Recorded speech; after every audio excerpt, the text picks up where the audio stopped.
Welcome back to Charlotte Motor Speedway. We are in the town of Concord, North Carolina this week. It's about 20 miles from the heart of Charlotte, and this is a home race for the majority of the field. If you don't think that matters, let me tell you, you got another thing coming. And from inside the ESPN pit studio, we now go up to the booth to the three gentlemen who will be calling the action from this afternoon's race: Alan Bestwick, Andy Petrie, and Dale Jarrett. And Nicole, a couple guys who know what they're talking about when it comes to winning here at Charlotte. DJ's won one of these nationwide races twice, 3 Cup wins. Andy Petrie's a winner here at Charlotte. Degree of difficulty for a daytime race at this racetrack, you said it's a whole nother animal. Yeah, it's like you've gone to a whole different racetrack and place. This racetrack heats up, brings the oils out of that asphalt surface, becomes extremely slick. These drivers have their hands full in trying to negotiate this track at such high speeds. With these nationwide cars and the tapered spacers, you really have to be in the gas a lot. That makes it an extremely difficult afternoon for the drivers. And a frustrated driver makes for a frustrated crew chief, because he has to get that car driving right for the driver, and it is very difficult. Like you said, Dale, these tracks, when they get slick like this, nothing's working right. The driver's wanting you to make changes. You can't make the change until he brings it to pit road, so you just need to be prepared to make those changes, because it's a relatively short race. You don't get a lot of chances to work on it, so you got to make those changes count. Kyle Busch, of course, as documented a little bit ago on Countdown, in position to try and tie Mark Martin for most all-time wins in the NASCAR Nationwide Series. And at this race, why not? He's won 4 of the last 6, and when he hasn't won, he's been somewhere near the front. And oh, by the way, Kyle has won 5 times this season already. But again, Andy, it's not going to be easy. Well, when I think about difficult conditions, I think about somebody like Kyle Busch. He can handle those things probably better than most. You think about Carl Edwards, Kevin Harvick, they're also in the field. That's going to make it even tougher for him. So, but it's going to be a good race. Yeah, and along with those guys, he's got a couple of other, some regulars here. Points leader Elliott Sadler, Ricky Stenhouse coming on. So, and Reed Sorensen, don't forget him. Should be a very fun day to watch. Deep field, big challenge for the drivers ahead. 300 miles on this very tough racetrack. All we need now is for the engines to start. Race fans, it's time for the most famous words in motorsports. Here to give the command, please welcome our Grand Marshal, the host of Top Gear on History Channel, Rutledge Wood. Ladies and gentlemen, start your engines! Yes, sir.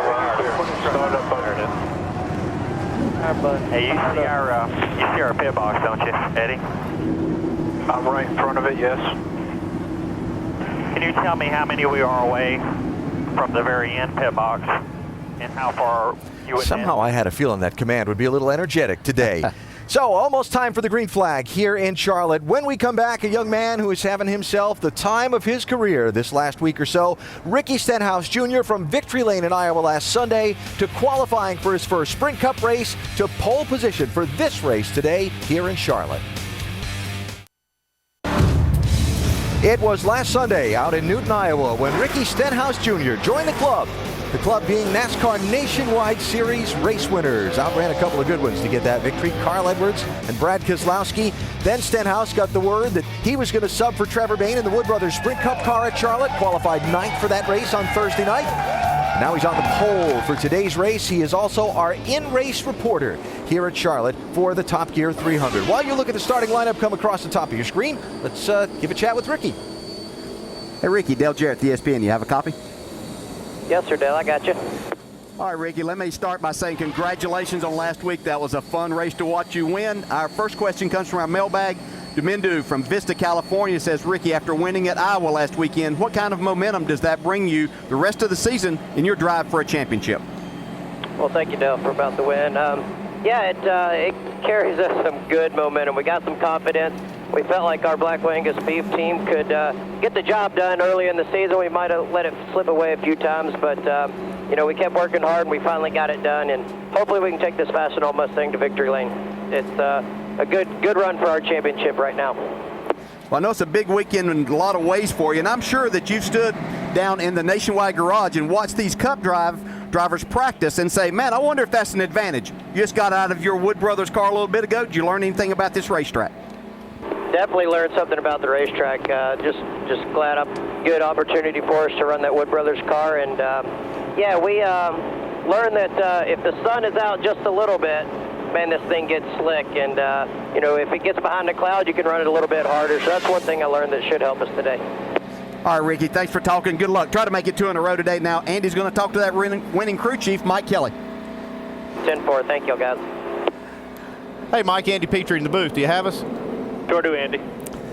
Mike, you got the first win for David Reagan when you were his crew chief, and last week was great. Congratulations. You got Ricky Stenhouse his first win. What's your secret to getting these young drivers to victory lane? It's not really no secret I have. Just great young drivers, great potential, great cars. You got to thank Ford and Jack and everything he's done for us. Just giving these kids and sticking with them, giving them a chance to prove what they're worth. Well, Mike, you've given them great race cars, and I'm sure that gives them a lot of confidence. Good luck today. Thanks for talking to us. Good guy, Mike Kelly. And looking, as Andy said, to make it 2 in a row. Ricky Stenhouse Jr. carrying one of our 8 high-definition onboard cameras in today's race. By the way, 8 in the top 16 starters. All of our cameras starting at the front of the field. We picked the right ones, didn't we? I love it when a plan works out. And some stories on pit road. Before we see the green flag, we'll start with Shannon. Well, Alan, Daytona 500 winner Trevor Bayne down here on pit road today. Of course, Bayne has been out of NASCAR competition for the last month because of medical reasons. His return will be delayed at least 1 more week. So piloting that number 16 car here today is Matt Kenseth. The former Cup Series champion is making his first nationwide start this season and his first in the brand new nationwide car. I spoke to Matt before he climbed in the car. He told me he really likes it. It reminds him of the Cup car with just a little less power. Mike Massaro? Shannon, after receiving a speeding ticket for going 128 miles per hour on a public road, it has been a week full of controversy for Kyle Busch. Today, though, he tries to put those distractions behind him as he sets his sights on history. A victory today would be his 49th in the Nationwide Series, which would tie him with Mark Martin for a share of the lead on the all-time nationwide win list. How good are his chances? Well, consider this. Busch does have 6 nationwide victories here in Charlotte, Dave. And Mike, the Nationwide Series championship leader, Elliott Sadler, starts in the 10th position. But he hasn't run a race yet this year, and he's never won in championship competition here at the Charlotte Motor Speedway. But his positive attitude, well, it's contagious, and it has been consistent. He knows he's with a team that believes in him and one that can run for the championship. And if he finishes the way he has the last 9 races, that is 7 of them in the top 5, Alan, that's all he needs to do today to hang on to that lead. Definitely, and looking for more if he can in that 2 car. You've heard from our pit reporters. Our over-the-wall reporter for today is William Sturgill, the jackman from Matt Kenseth. And I suspect, William, you got a few more guests here today than in a normal race?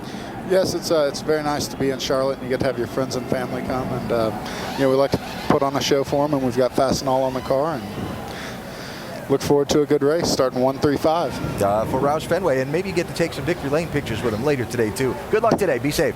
Thank you very much. William Sturgill, watch him over the wall for Matt Kenseth. Our Goodyear track facts now from Charlotte Motor Speedway, 1.5 track, 300 miles. As long as I carried the one, is 200 laps. 200 laps, but you better watch that pit road speed, 45 miles per hour. We normally see quite a few guys getting caught for that. And entrance to pit road, if we get to green flag pit stops, very tight. Competition caution, as mentioned earlier, at lap 25 because of heavy rains overnight and no practice during the race today. And a reminder that our broadcast today available in Spanish by activating your SAP button. And with that, we're just about set to go. 59th Nationwide Series race at this track. The list of former winners, it's kind of like a who's who in the history books of the sport. From Earnhardt and Allison to Gant and Jarrett to today's present-day stars, Mark Martin, Kyle Busch, and more. Who's going to get the next trophy at Charlotte? We start finding out right now.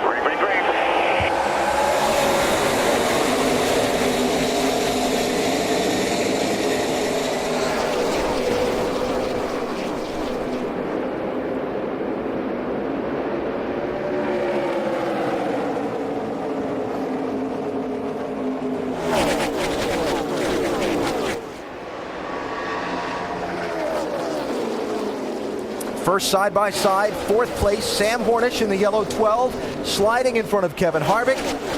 To the stripe to lead lap 1, it's going to be Ricky Stenhouse Jr. Yeah, and Kevin Harvick didn't look very sure of that outside groove. Now he moves back to the inside of Sam Hornish. I don't think he wanted any part of that top part.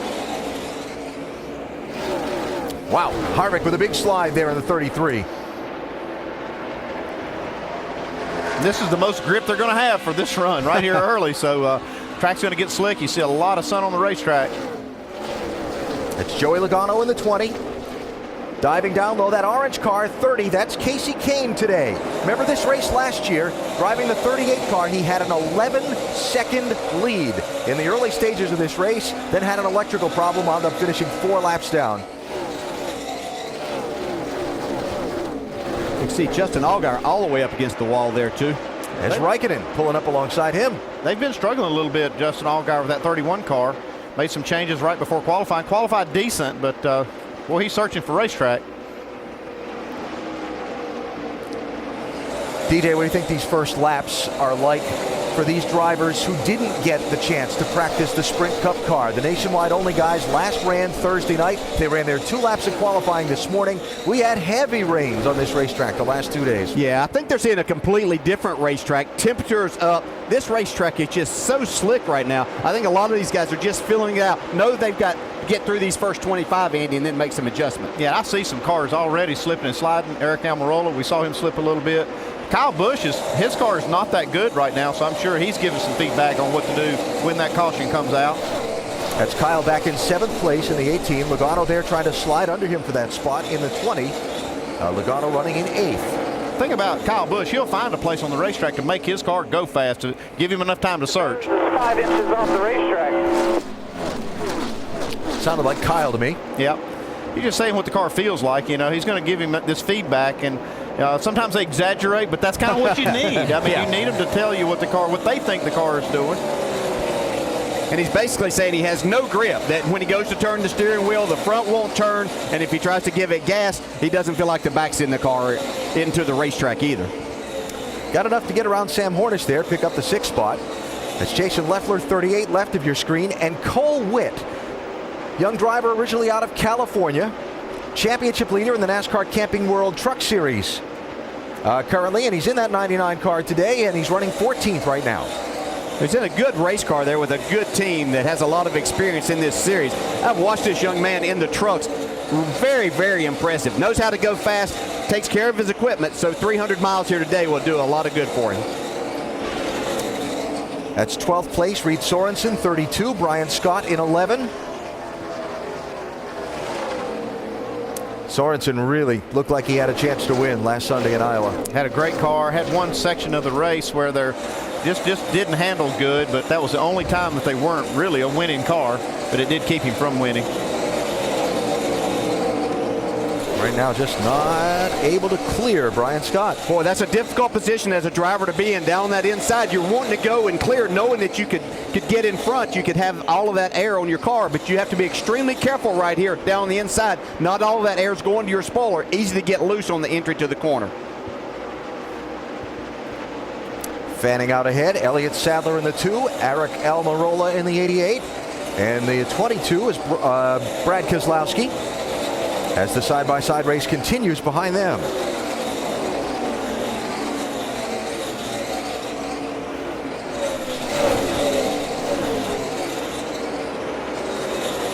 Sadler, the championship leader in the Nationwide Series. First time ever he's been the championship leader at this level of NASCAR. He's hoping to be that way, obviously, at the end of the season as well. But took him a while. Remember, they kind of dug a little bit of a hole at the start of the season. Crash at Daytona, had some troubles, and now they chipped their way all the way back to the #1 spot in the rankings. Yeah, they still don't have their team quite to where they want to be, and that's to try to win some of these races. They feel like they've really got to work some more in that regard and getting these cars to handle better, Dave. Well, DJ, I was just going to chime in on what Alan was talking about. They've been very consistent in the way they've approached the points. When they had the bad finish at Daytona, not that big a deal. They've got time. When they've been consistently working their way up, hey, no big surprise. But you're right about the speed. They've still been looking for more of that each week. And Sadler slipping back there to the 11th position as Keselowski went by him in the double deuce. When you're trying to win a championship, it's about those days that your car is not the best, making the most of those. So they'll continue to work and see if they can make it better to get up front. It's hard to tell which one of these cars is which. All 3 of them have the same paint scheme, but Ricky Stenhouse is leading Kenseth and Edwards. All 3 Roush Fenway Racing entries running 1, 2, 3. Stenhouse, Kenseth, Edwards. After 12 of 200 laps, don't forget competition caution coming up at lap number 25. We're back after this message and a word from our ABC stations.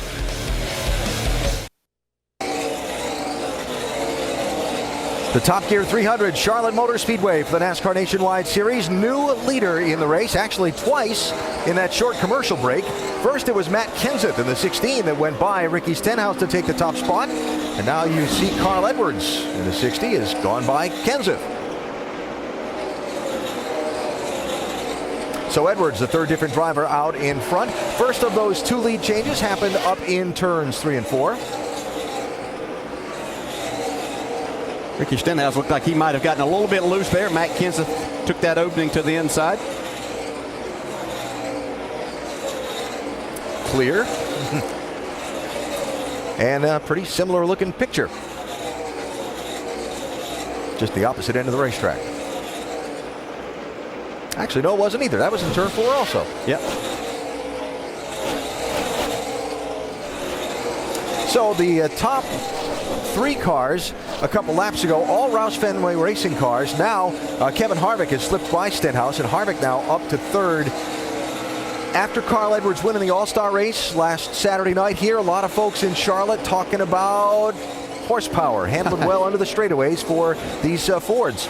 Yeah, certainly. Doug Yates has done a fantastic job in developing this new engine and all of his people. I know it takes a lot of people, but Doug has his finger right on it. And every one of these guys will tell you that that's been a big improvement on the Cup side and here. Rusty, there's no substitute for having a lot of horsepower, is it, buddy? No, Dale, you're exactly right. There's no substitute for that. You hit the nail on the head. Doug Yates, the developer of this engine, along with Ford Motor Company, have really got to hand it to the Ford Motor Company guys for developing this engine. It's lighter, it runs cooler, and I stood on top of the observation deck at Dover, Delaware a couple weeks ago, and this engine has a significant different sound to it too. Very drivable engine, and I'll tell you one thing, when they always put more motor under my hood, my car always handled better. Yeah, it's amazing how that worked. And I want to touch on something you said, Rusty, about the cooling of it. You might say, well, what difference does that really make? Well, what that allows them to do is help the race car too by applying some more tape to the front end, getting the front stuck a little bit better. So all of those things that they did to develop that have also helped their race cars handle better too.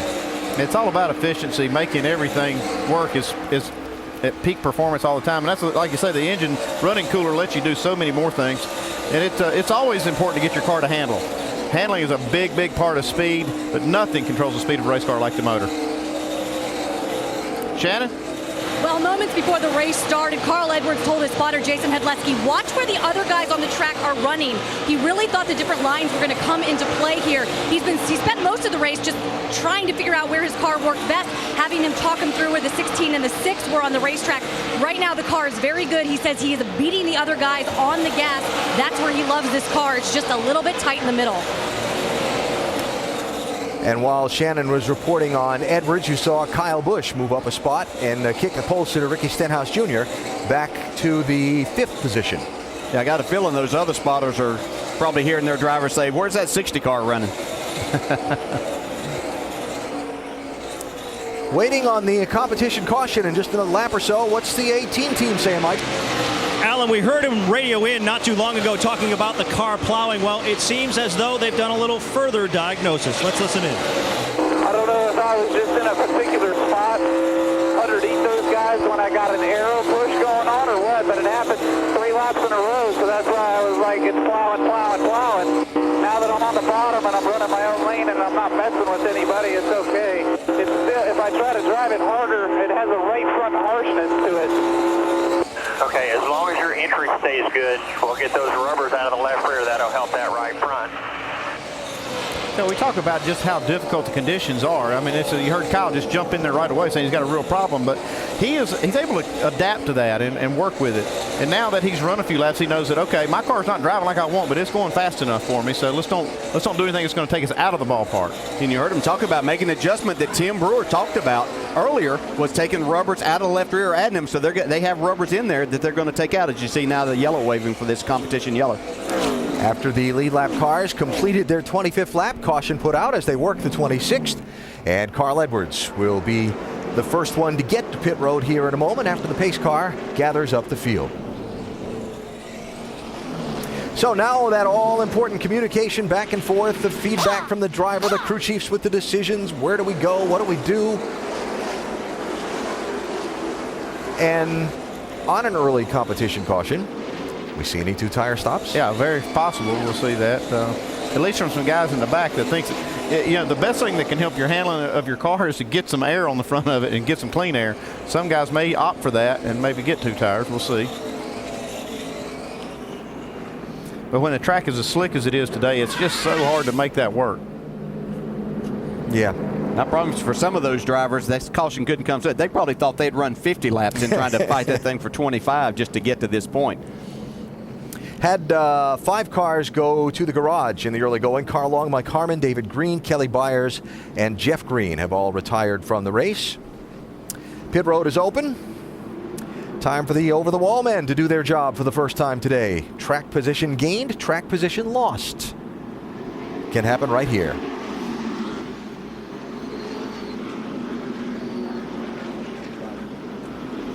Michael. And Matt Kenseth leads them down pit road. Remember, he's never driven one of this new generation nationwide cars. Subsequently, his crew chief Chris Andrews coaching him a little bit, saying, remember, it takes a little bit longer to fuel these cars than what you're accustomed to with the Cup car. A 4-tire change is anticipated, but they only do fuel, it appears, on the 16 car. Shannon? Well, it's going to be 4 stickers, Sunoco fuel, and a slight air pressure adjustment for Carl Edwards, a former Charlotte winner, says the car's just a little snug. Dave? 2 tires for Ricky Stenhouse. He's going to pick up about 3 spots on pit road. Sunoco fuel, his car wouldn't turn. They put a round and a half of wedge in the right rear. Well, a little strategy session there. There were about 5 people getting right side tires only. And it appears Kevin Harvick is going to have the lead when we get set to go back racing here in Charlotte.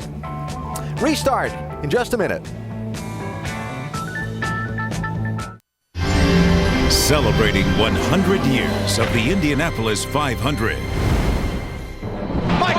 Takes the lead away from Rick Mears. Wow! That's one of the toughest passes I've ever seen. As Mears, who has been driving a very different line this race, takes Michael Andretti. On a day that sees what may be the retirement from competition by the great 4-time winner, A.J. Foyt, we may see another 4-time winner crowned in Rick Mears. If he holds on, he will become the 3rd 4-time winner of the Indianapolis 500. Mears has accomplished what only 2 men have before. He is now a 4-time winner of the 500. The Indianapolis 500 telecast, presented by GoDaddy.com. Coverage begins tomorrow at 11 a.m. Eastern on ABC. The great Memorial Weekend racing tradition, Indianapolis. Telecast presented by GoDaddy.com tomorrow. Saw Rick Mears, 4-time winner. Helio Castroneves trying to join that very exclusive club. Of course, Dario been so strong lately at Indy. And Danica trying to rally from the back. Tomorrow, 11 a.m. Eastern time here on ABC. The other great Memorial Weekend racing tradition is, of course, the stock cars here in Charlotte. About set to go back racing with our NASCAR Nationwide Series, Top Gear 300. Kevin Harvick is inside, and Matt Kenseth is outside as they wave the green.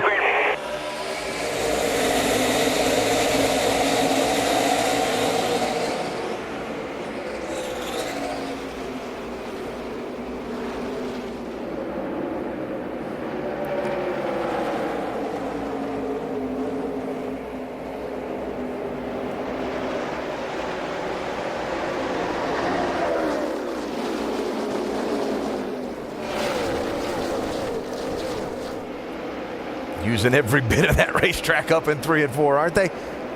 Wow. So reset the strategy quickly. Had 6 teams take just right side tires on that caution. Carl Edwards, who led going down pit road, restarted back in the 6th position. I had it right the first time. 5 teams took right side tires. I'm very interested to see how that plays out here. This just typically hasn't been. At night, I think you can get away with it a lot more than you can during the afternoon with this racetrack heating up the way that it is. Yeah, I think if you can get your car up front with 2 tires, it's not too bad. But if you're back in the pack a little bit, you've got a lot of cars with 4 tires. Elliott Sadler right now, you see him hung out. He's got 2 tires on the right side. The car's passing him. That's where you get in trouble. And you get back in the pack and you don't have good tires.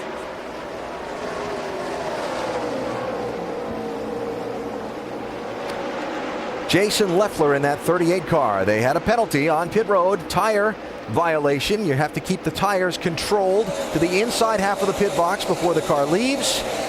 One of them wasn't. He had to go to the back of the line for the restart.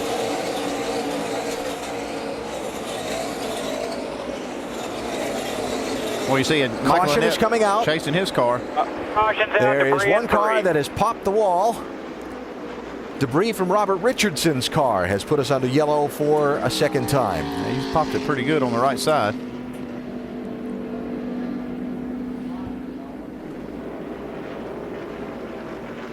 Richardson, the Texan.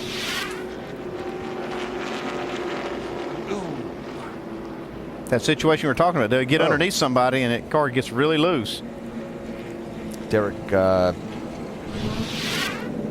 Cope, the other driver involved in the 28, got some damage there on his right rear. Yeah, he did a nice job of saving that, though. When one catches you in the left rear, you can see the damage on the right rear where he got into the wall just a little bit. Have to come down pit road and secure that rear bumper. It's not going to help him much, is it? Not really. So caution out quickly after the restart. Second one of the race. Kevin Harvick is out in front. We're under caution in the Top Gear 300 at Charlotte.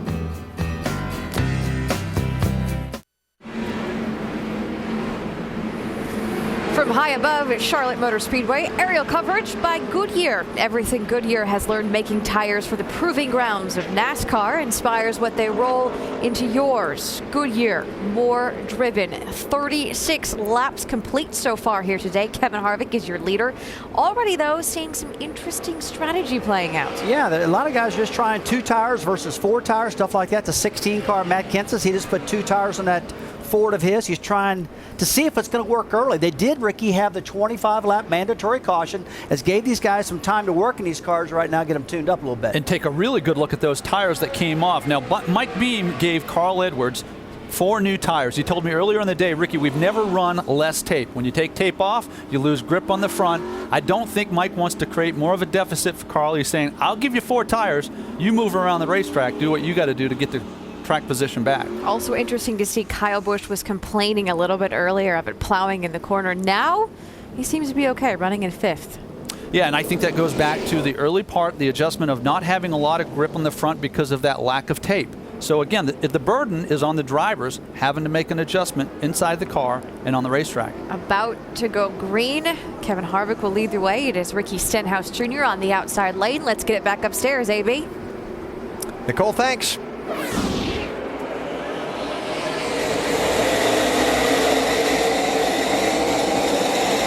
Hornish jumps to the outside. Yeah, Ricky Stenhouse looked like he really spun the tires there. You can see Harvick get a good start. Stenhouse, as he went to try to catch back up. Yeah, I saw Carl Edwards up against Stenhouse rear bumper pushing him on that restart. Talked earlier on Countdown about how dicey the restarts can be on this front straightaway area. Stenhouse in the 6, challenged there by Kyle Busch in the 18.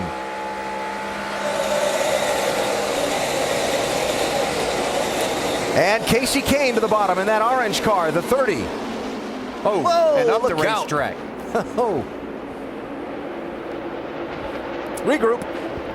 Didn't have quite the grip he thought it was going to have when it went in there. Yeah, so far on these restarts, we've seen Casey's car really take off, but it looked like he was trying to carry a little more speed than what it would handle down in the 1 that last time. Oh, it took off all right. Yeah. Kyle Busch's car looks really good on these 4 tires against the cars right now up front that have 2. On board with Stenhouse there. Stenhouse is one of those cars that took 2 tires, along with Harvick and Kenseth. Kyle Busch, the highest running car that took 4 the last stop. Of course, Kyle Busch trying to equal Mark Martin for most all-time wins in this Nationwide Series. If he can score the victory today, Kyle has won 4 of the last 6 here at Charlotte. He's won 5 races so far this season already. It would be a surprise to no one if he were to go to victory lane today. Carl Edwards, Joey Logano, 60 and 20. That's for 5th and 6th places.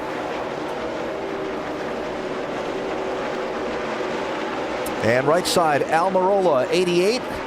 Wallace, 66, trying to find a way under Elliott Sadler in the 2.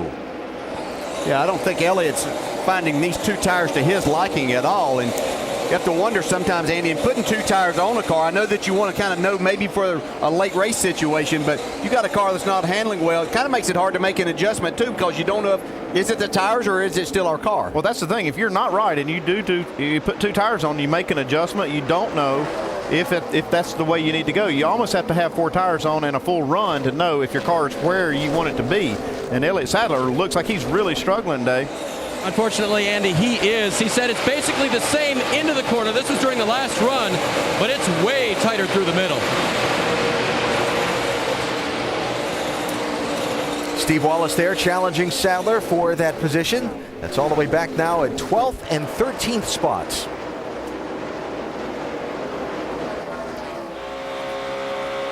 Even in practice, Dale, I hated to make big changes on the car without getting the set of tires off, get a fresh set on, so you know just what you're doing with the race car. Because, like you said, putting those 2 tires on, you start out with the left side's hot, right side's cold. They grow a little difference in pressure, and it really can throw you off, and it can throw you off for half the race. So that might be some of the things that Elliott Sadler's dealing with. Here comes Carl Edwards. It just seems like it takes a few laps of green flag racing for Carl's car to kind of come in, but when it does, it is extremely fast. Remember that Edwards got 4 tires on the pit stop. The car he just passed Stenhouse just changed the rights.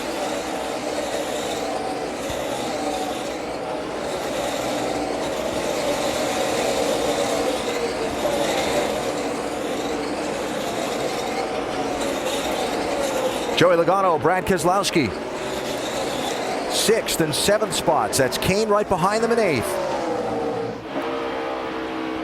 I mentioned this earlier in our coverage of qualifying over on ESPN2, but Logano has the distinction of having been the guy passed for the lead the final time in 2 of the last 3 races here at Charlotte. He'd like to be the one making that last pass today. Are you saying he's peaking too soon?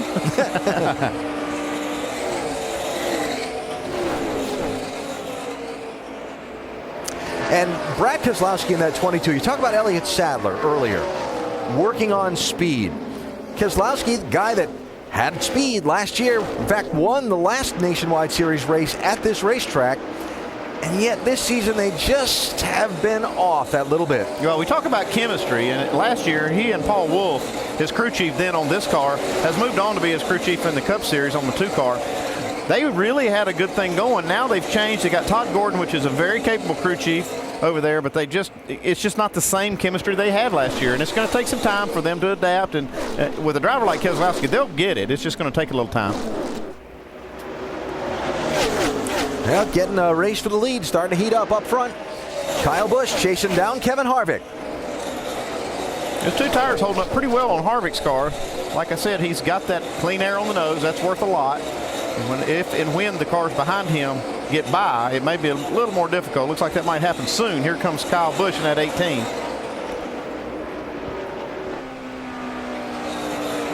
Interesting, different lines they're taking at each end of the racetrack. Yeah, and I think a big part of it is Kyle Busch just trying to figure out how he can get some air on the nose of his car. As you follow this car right here, get down the end of the corner. If you stayed right behind him, then you're not getting anything on the nose. Your car will push, make it late getting back to the throttle. So you can see Kyle searching. Yeah, we heard early in the race Kyle say to his crew, hey, my car's plowing, but it's because he found later that he was up behind these cars and it was really affecting him more. So now he's changed his driving style. Like I said, he finds a way to make his car fast when he needs to. Sometimes, at this point in a race, driver leading like this, see somebody coming up behind him in the mirror, will say, yeah, okay, you got a faster car. I'm not going to race you that hard. I don't think it's going to happen with these 2 guys. No, with these 2 guys right here, no, sir. I can assure you, Kevin Harvick's going to make it as difficult for Kyle Busch. As anyway, if it were Matt Kenseth or even Carl Edwards who's coming to join this part, it may be a different story, but he's not going to give Kyle Busch not an inch. Of course, Kyle's going to get up and see if he can get Harvick loose right there.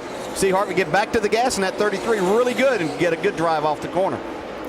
Checking back on Keselowski, gets around Logano for 6th position. 22 a little closer to the front.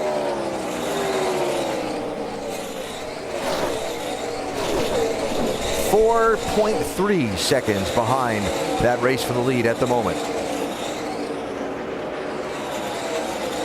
check the interval. There they are in 6th. And there's your leaders in turn 4. So for now, Kevin Harvick holding off Kyle Busch in the race for the lead of the Top Gear 300 at Charlotte. We're back after this message and a word from our ABC stations.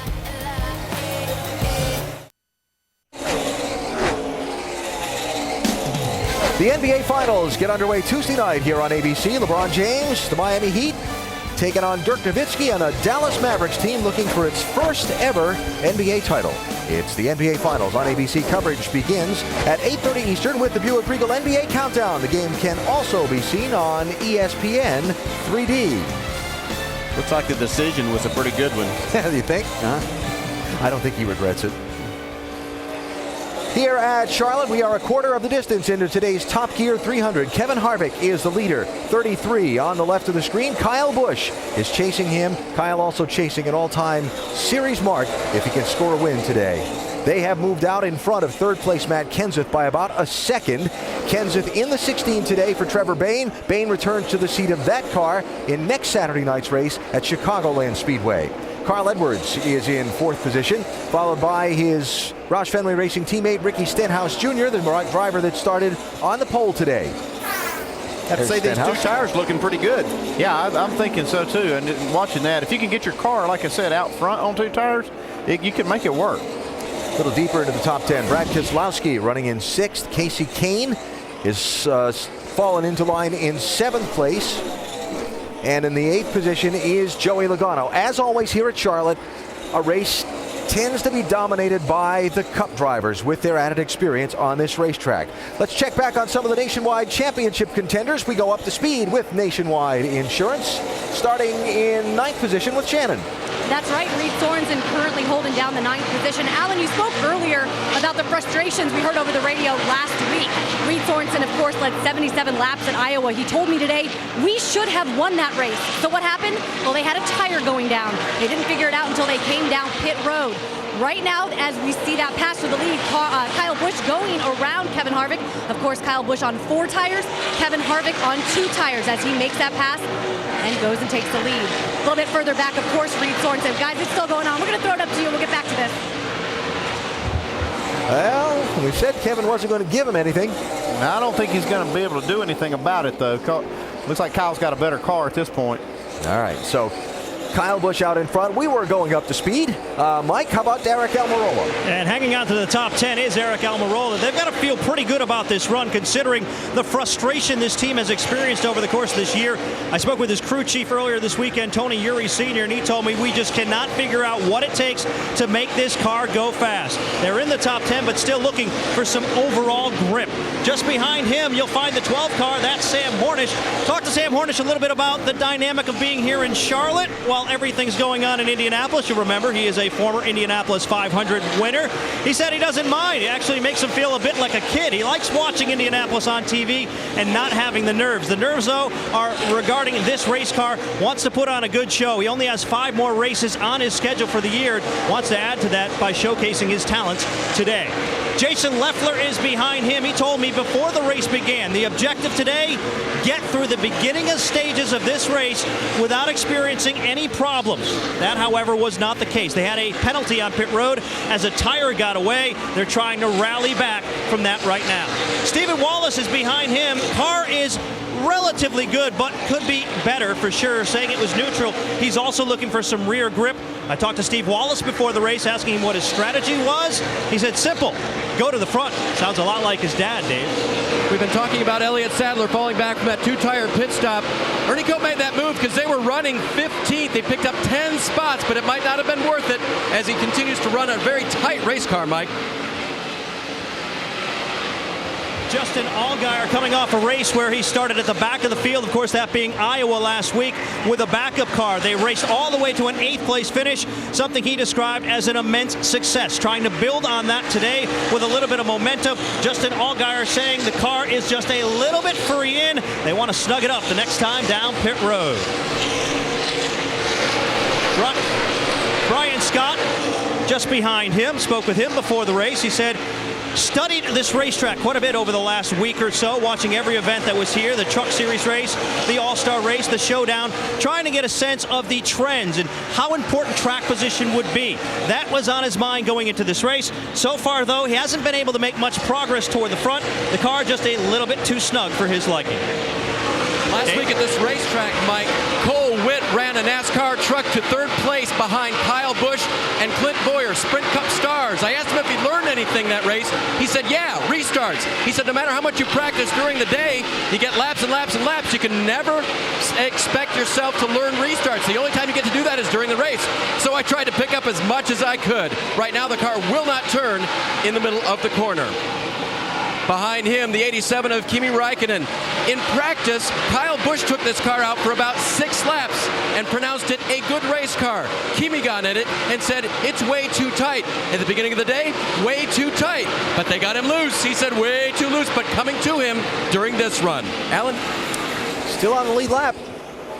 Yeah, he's doing a nice job. If you get in a race car after Kyle Busch has said it's pretty good and you say it's tight, then you're capable of driving a pretty loose race car then. So the former world champion running in 21st position at the minute. 67 of 200 laps are complete, 133 to go. Kyle Busch out in front, pursuing a history-tying record today in the Top Gear 300 at Charlotte.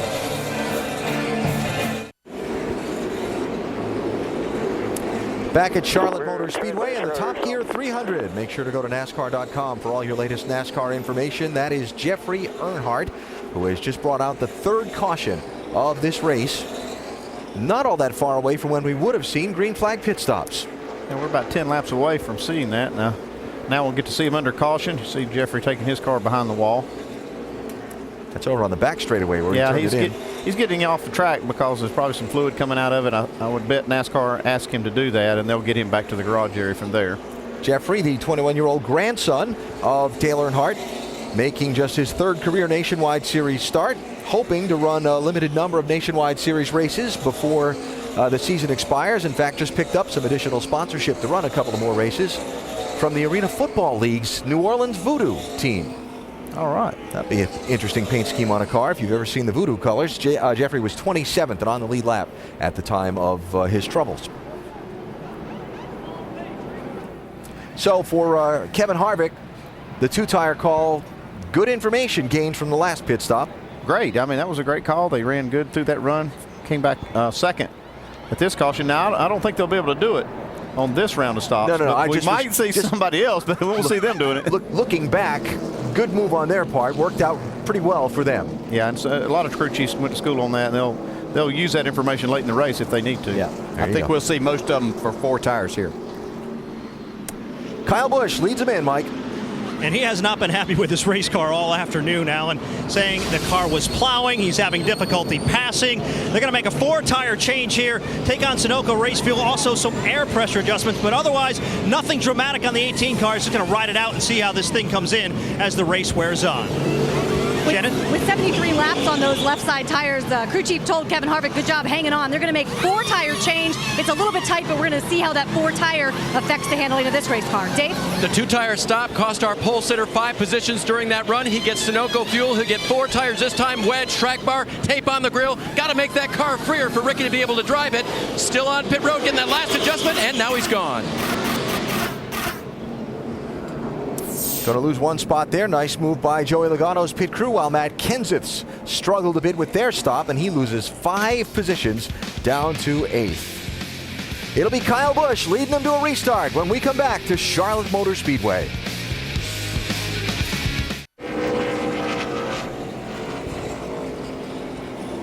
Look at the beautiful Charlotte Motor Speedway from high above as we get ready to go back racing in the Top Gear 300. Will Sturgill is our over-the-wall reporter. He's carrying the crew cam for us today on Matt Kenseth's team. Let's have a look.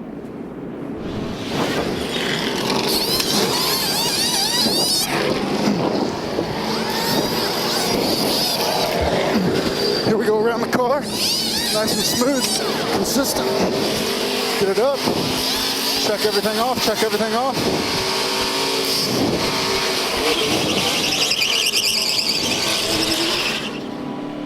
What's going on down there, Chris? I'm checking right now. Trouble with the left rear. Oh, okay. I thought we were waiting on gas that long. I was like, if we're waiting on gas that long, we got issues here. Yeah, you can see right left rear tire changer was just a little slow. It shows up right here. You can see on the left side quite a bit of time loss, 17-second stop, and that'll cost you a lot of spots every time. Kyle Busch with that 12.7 gets him back out front. So put Matt Kenseth back to the 8th position now as we come to the restart with Kyle Busch inside, Kevin Harvick outside. If you want to keep your crew on your side, though, as a driver, that's the way you question what might have gone on. Not hollering and everything else, though we hear some other drivers go about it that way. It's a style thing. Just saying.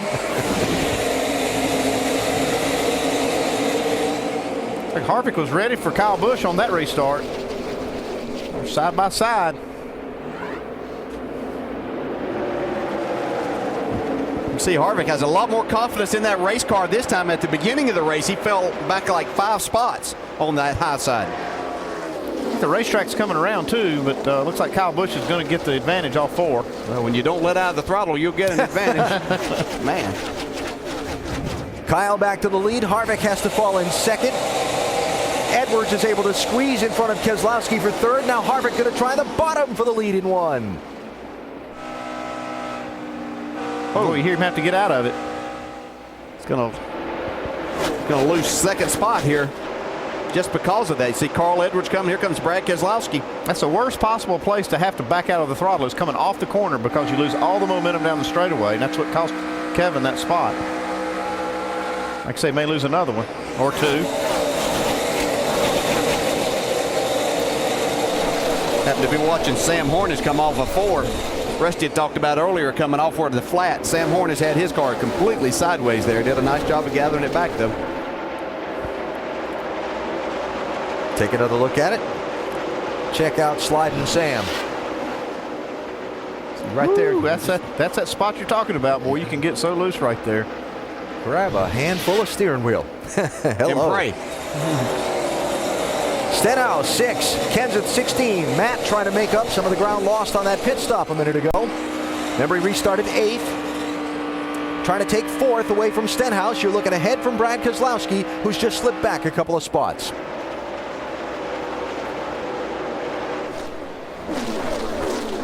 Talk about Matt hasn't driven one of these new generation nationwide cars, but he is so smooth they kind of fit right into his hand. Yeah, he's just feeling it out right now. Yeah, I'll guarantee you. We saw Kevin Harvick have to get out of the gas a second ago in turn 2. He's fallen back to 3rd spot, Shannon.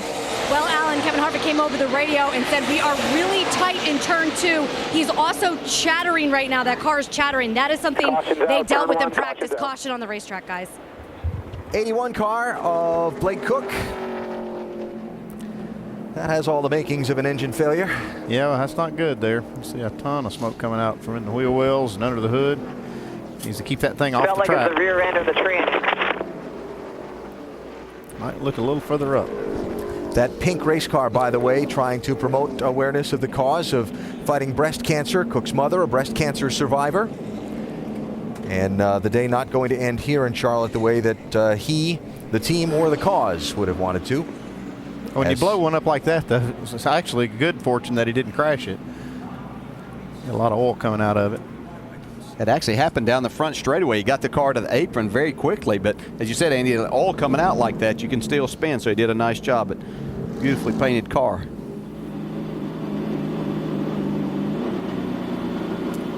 So caution out for the 4th time in this race. And it is for Blake Cook, who is going to go to the garage. Mike Wallace gets the free pass, and we take a break. Back to Charlotte after this message and a word from our ABC stations.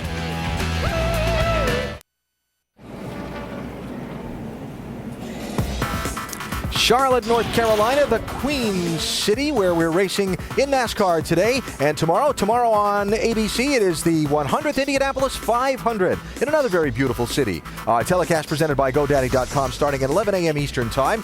We'll have the wrap-up of the weekend's racing on NASCAR Now, presented by Shell Nitrogen, Monday at 6:30 Eastern on ESPN2. And then next weekend, this nationwide series moves on to Chicagoland Speedway, Saturday night, 7:30 Eastern on ESPN. Got some drag racing next weekend, too. NHRA Super Nationals qualifying next Saturday, 5:30 Eastern. And the finals next Sunday on ESPN2. That at 4:30 Eastern. So a lot of motorsports action as we get the summer cranked up here across the United States. Big cleanup to be done on this racetrack after the problem with Blake Cook's car. While they clean up, we'll take a break and come back for the restart in a moment. It is the Top Gear 300 at Charlotte for the NASCAR Nationwide Series.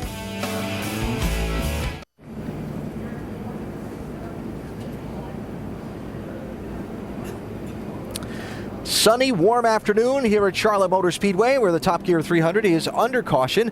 Trouble for Blake Cook has put a lot of liquid down on the racetrack that officials are working very diligently to get cleaned up. None of the leaders have made pit stops under this caution, so it gives us a chance to talk to our in-race reporter, Ricky Stenhouse Jr. Hey, Ricky, Dale Jarrett, do you have a copy? Yes, sir, I got you. I know turns 1 and 2 are a mess right now, but in general, how's the racetrack been? Man, it's real slick. We're fighting the handle on this Fastenal Mustang. We started out a little bit tight, and we tried to free it up there. And we got the rear tires freed up, but we still don't have the front turning like we need to. So hopefully we can make a few more adjustments here, or maybe this run right here, a long run, maybe it'll come to us.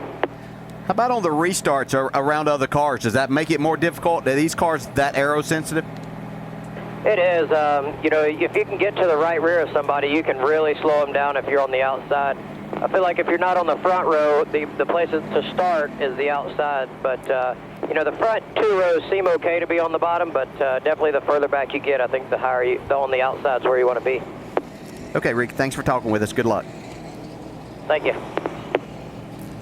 Ricky Stenhouse Jr. has led 12 laps at the beginning of this race. He's running back in 5th position right now. He's having a really solid day. We talk about it. I mean, this 4 Cup guys are in front of him. Quite a difference a year can make. We talked about the story last Sunday from Iowa when Stenhouse cracked victory lane in this Nationwide Series, how a year ago he was struggling and scratching and clawing and trying to figure it out, and Jack Roush believed in him and kept with it, and his belief has been paid off. A terrific finish to 2010, a great start to 2011, and now Stenhouse running in 5th position here today. Cleanup continues. We take a break. Top Gear 300 at Charlotte under caution.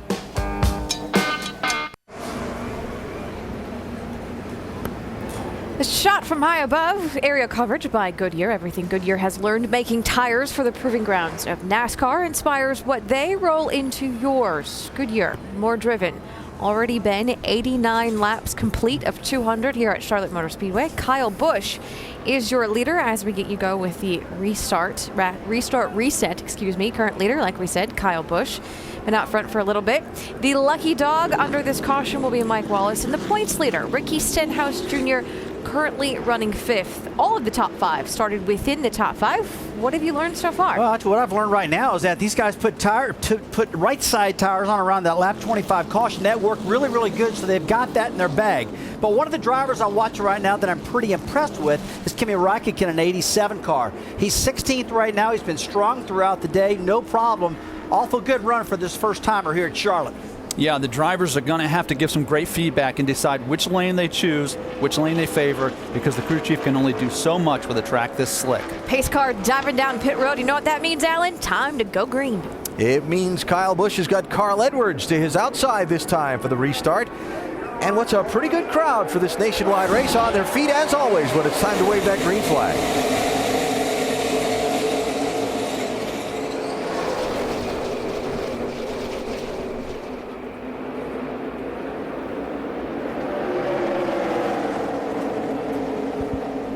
Kevin Harvick through to 2nd. Edwards on that outside trying to defend 3rd spot from Matt Kenseth in the 16.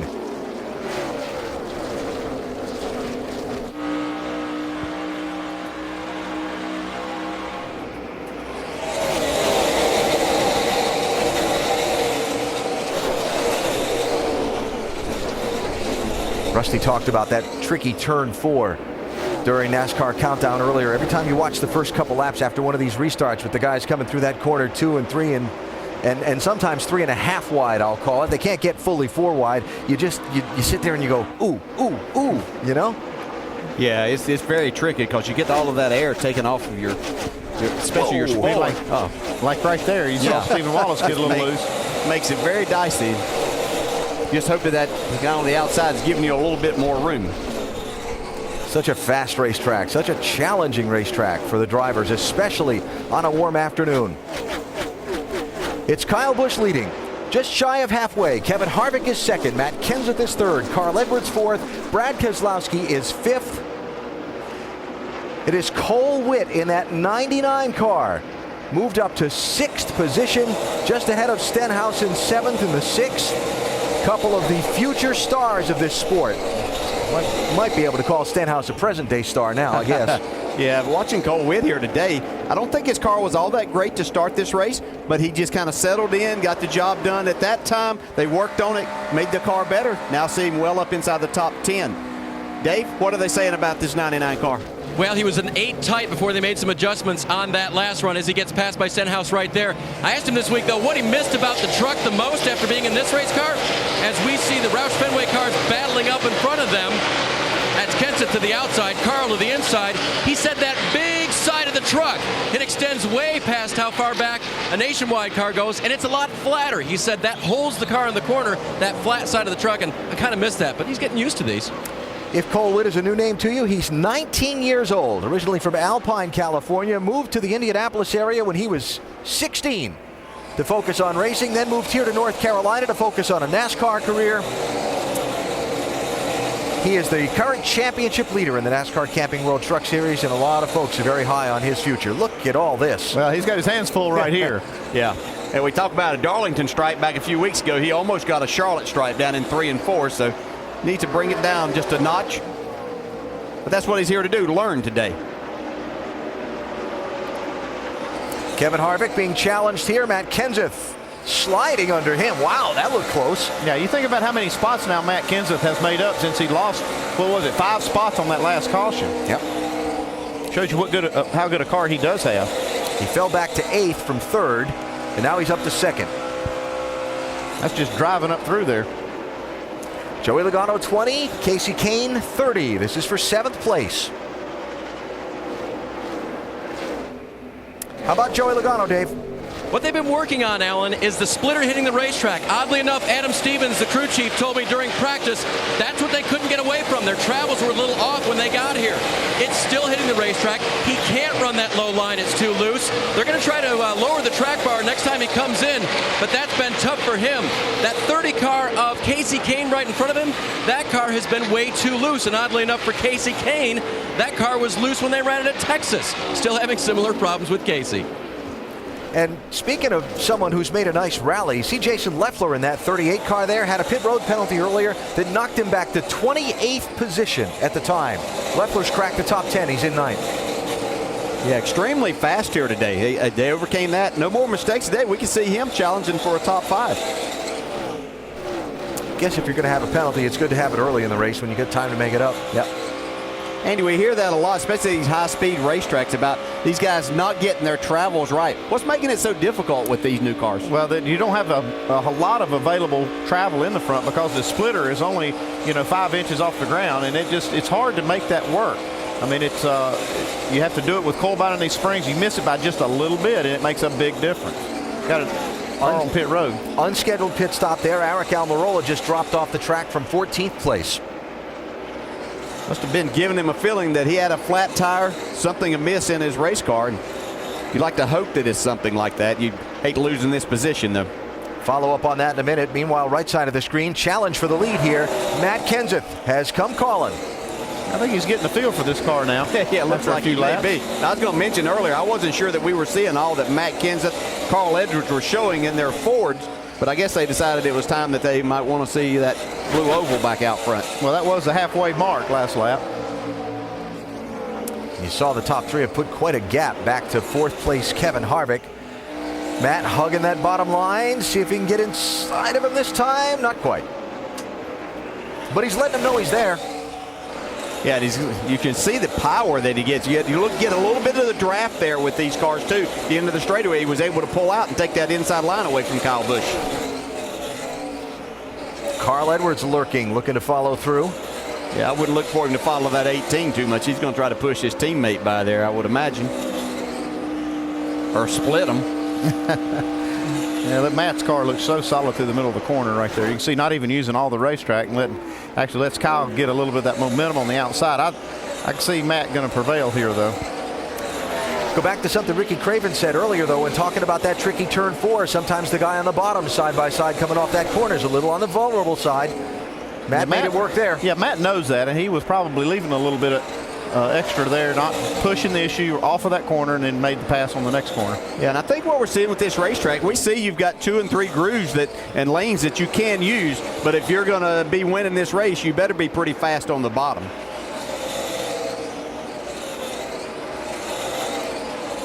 So Matt Kenseth goes out in front of this race officially for the second time today.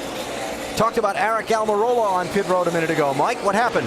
The frustrations for that team continue. The car did not feel right. He felt a bit of a vibration. They came down pit road, changed tires. As he rolled away, the crew inspected the wheels. And, of course, it was a loose left rear. That's where the vibration was coming from, Alan. Ouch.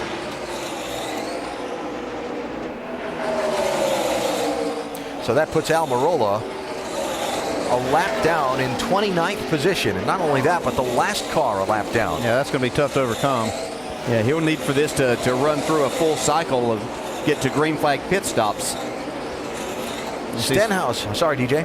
Yeah, well, you see Stenhouse just taking the 5th spot there from Brad Keselowski.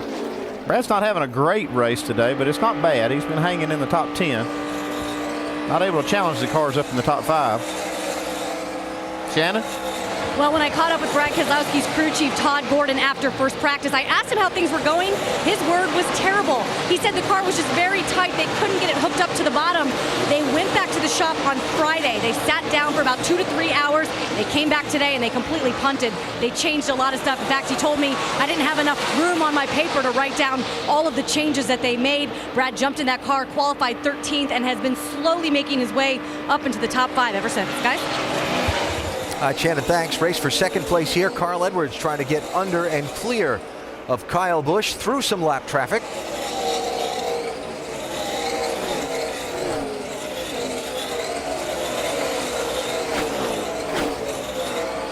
That's remarkable to me. We saw a minute ago 152, 53 miles an hour in the center of the corner. Yeah, that's the minimum speed they're going. See, Carl Edwards not able to get by Kyle Busch. It's been quite the season for Carl Edwards, and then you stop and you think about how much more it could have been. Not that you want to be greedy. You know, Carl has had his share of victories, 3 of them so far this season, but he's finished second in a race 6 times this year. Yeah, well, I'll correct you on one thing. You do want to be greedy. When you've got those opportunities, you want to take them because you know that, and Carl's very much aware, you know, the last few years after he had a great season winning, 9 races in the Cup side and everything that was coming around, and then went through a dry spell. So you want to take advantage of those opportunities every single chance you get. Here's another little quirk. Between both the Nationwide Series and the Sprint Cup Series, every time there's been a first-time winner this season, it's been Carl that finished second to him. Well, he's a nice guy, too. Yeah, he's a nice guy. He's going to get by Kyle Busch now. Yeah, that was a great run he made right there. Great move. He followed Kyle down into the corner and then dove to the inside. Kyle looks like his car is the handling's gone away a little bit, but that was a classic pass right there. Yeah, it looked like he did that pass on purpose. Edwards a second and a third behind Matt Kenseth here at Charlotte. We're back after this message and a word from our ABC stations. Watch Allison Floyd weeknights on News Channel 15. Leader Matt Kenseth slicing and dicing through some lap traffic in the Top Gear 300 at Charlotte. Carl Edwards following him through some of that traffic, trying to close in. Carl has chipped about 0.4 of a second off of Kenseth's lead in these last couple of laps as they work some of this traffic. It's like the traffic has given Matt Kenseth a little more trouble than it has Carl Edwards. One of the stories of the day we've been keeping an eye on, Formula One world champion from 2007, Kimi Raikkonen, making his Nationwide Series debut in that 87 car, fielded by Nemco Motorsports, Joe Nemechek's team, the car prepared by Kyle Busch Motorsports.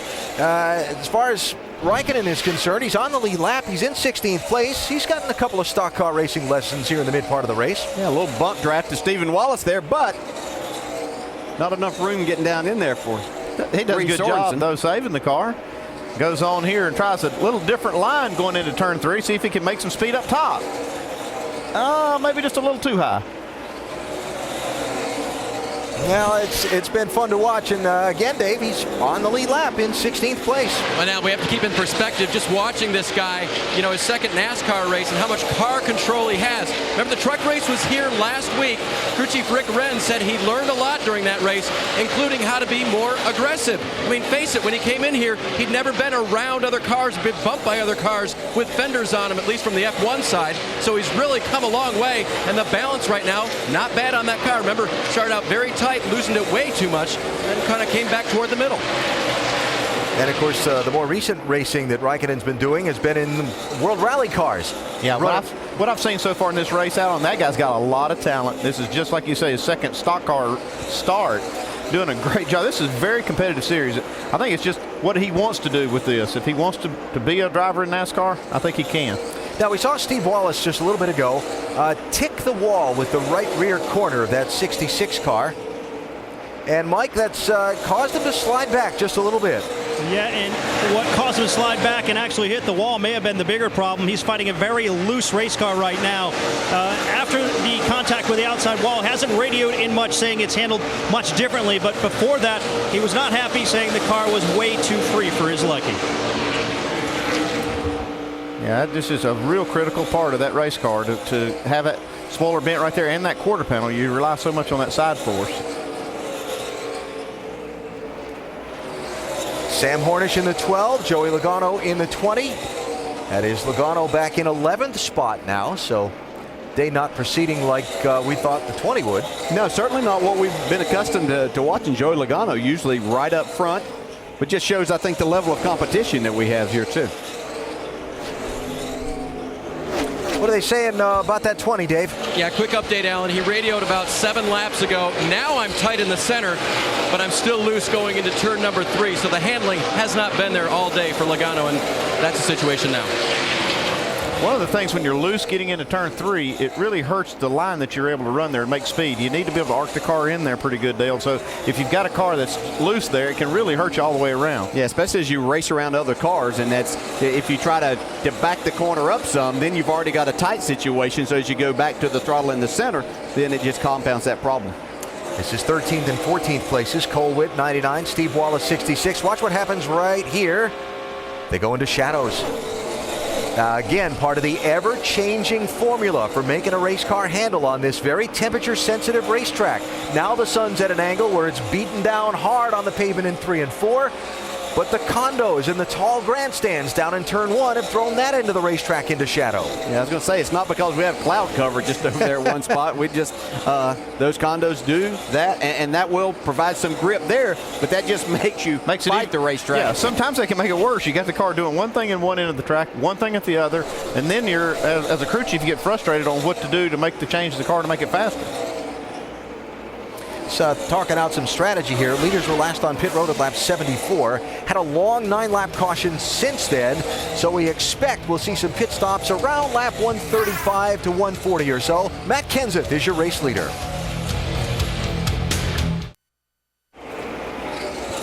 Tomorrow, it's the 100th anniversary of the Indianapolis 500. Telecast presented by GoDaddy.com here on ABC, beginning at 11 a.m. Eastern Time. Dario Franchitti, the defending champion. Helio Castroneves trying to join the 4-time winner club. Danica coming from back in the pack. Double file restarts at Indy for the first time in the 500. There's a lot to watch for. Tomorrow, it's the Indianapolis 500 on ABC, starting at 11 a.m. Eastern Time. Say Marty Reed will be busy up there tomorrow. He will be a busy man. For now, it is the Top Gear 300 here at Charlotte on ABC. Make sure to go to NASCAR.com for all your latest NASCAR information. We have 71 laps to go. We have just seen a green flag pit stop for the man we're riding with now, Stephen Wallace. Mike, what happened? And before we went to break, Alan, we document how he clipped the wall. He was fighting a loose race car. Well, the problems got a little bit worse. 2 laps ago, came down pit road. They had a right front tire going down. They made a 4-tire change, and they're good to go from here. Boy, Steven's been fighting a lot. That little damage he had on the right rear and that flat tire. So if the race will stay green for probably the next 10 laps or so, we'll cycle through a set of green flag pit stops for the leaders, and that'll not hurt Steven as much. We just saw Mike Bliss on pit road. Eric McClure has been on pit road. And this is a race for positions 7 and 8. Jason Leffler, 38, continuing to march forward after that penalty he got early in the race on pit road. Boy, his car looks really solid. Been watching him see a little bit of a wiggle off turn 4 there, but he looked really good on the bottom of the racetrack most of the time. Really making good time. Thought that might have been from Matt Kenseth's radio saying make sure Carl knows you're pitting. And indeed it was. Here comes the leader off the racetrack now, off of turn 4. Matt Kenseth on pit road with 68 laps to go. 45-mile-an-hour speed limit. Don't get a penalty. Mike? Yeah, Kenseth easing his way down into his pit stall, saying the car is just a little bit too snug. They're going to make a 4-tire change. He specifically asked for sticker tires as opposed to the scuffs they have behind the wall. They're making their service on the left side of that car now, up on the jacks. Again, reminding Matt that it takes a little bit longer to fuel this car. They drop him off the jack. He's now away. So Carl Edwards takes over the lead with the Kenseth stop. And now I would assume because he's been in, we'll begin to see all the leaders cycle onto pit road pretty quickly. Here comes Kevin Harvick off the racetrack. Harvick giving up the 3rd position for the stop, Shannon. And of course, Kevin Harvick making those 2 tires work earlier in the race. Right now, they are going to come down pit road. Right now, the call is for 4, but we'll have to see if they make an audible change on that. The balance is good. Harvick says he needs just a little bit of help getting off, just on that restart, jumping off, a little bit of an air pressure adjustment, and they are going to go for 4 tires, guys. Off and on his way. 66 to go. That won't get him to the finish. Would we stay green? Well, it'd be close. Very, very, very close if anybody could make that. Cole Witt is on pit road. Alan, he gave up 4 spots during this run. He's back to 14th. They're going to make a chassis adjustment. His car was still very tight. In fact, Jerry Baxter, the crew chief, said, I can see that from where I am on top of the pit box. 4-tire change. 30th Casey Kane on pit road as well. He had been moving forward. Oh, as Cole Witt stalls it, leaving the pit stall, that'll cost him a little bit as well. They had gotten this car that was really tight, less tight, but they're still going to make a wedge adjustment. 4-tire change for Casey Kane in that orange 30. Yeah, one thing I'm watching is the cars that can run the longest here may have a shot of making it all the way on this stop right here. Brad Keselowski on pit road. Reed Sorensen, Brian Scott as leader. Carl Edwards bypasses the pit lane again, Shannon. Well, grip has been the biggest issue for Reed Sorensen in that 32 car. You see the pink numbers on top of his car for breast cancer awareness coming up in October. But right now they are going to make 4-tire change, some air pressure for the 32 car as well. And of course, Brad Keselowski also on pit road right now, your 2010 champion. He just needs a little bit of help all around, loose in, loose off, and tight in the center. They are going to make an air pressure adjustment in 4 tires for that 22, guys. Here is the leader, Carl Edwards, riding on board with him, rolling to that yellow line where pit road speed begins. While Edwards comes in, Stenhouse is already there, Dave. He had fallen back to 6th, Alan. They'll make a chassis adjustment for him. The car will not turn in the middle of the corners. Full of Sunoco fuel, 4 tires for Ricky Stenhouse, as you see from our gym. Shannon. And lap 137 was the magic lap for Carl Edwards. That's what his team told him he had to get to in order to possibly make it on just to the end without making another stop. Carl Edwards says the car is pretty darn good right now. They're just going to make some slight changes, help him turn that number 60 car. Guys are having a little bit of problems right there. Mike? Kyle Busch's team up on the wall, ready to service that car. Busch now slides to a stop. He's had problems getting to the bottom of the racetrack. Jason Ratcliffe, his crew chief, said we will fix that. They'll make a track bar adjustment, also an air pressure adjustment to this car. Service completed on the right side as the team now swings around to the left side. 4 tires and Sunoco race fuel for Busch. He's away, Dave. Kimi Raikkonen on pit road now in the 87 car. That'll be a 4-tire change as well. Remember, the balance not too bad, so just an air pressure change for him right now. They've gotten it pretty good for him. The main thing is just making laps and making them aggressively. As for Joey Logano, he's been having trouble doing that.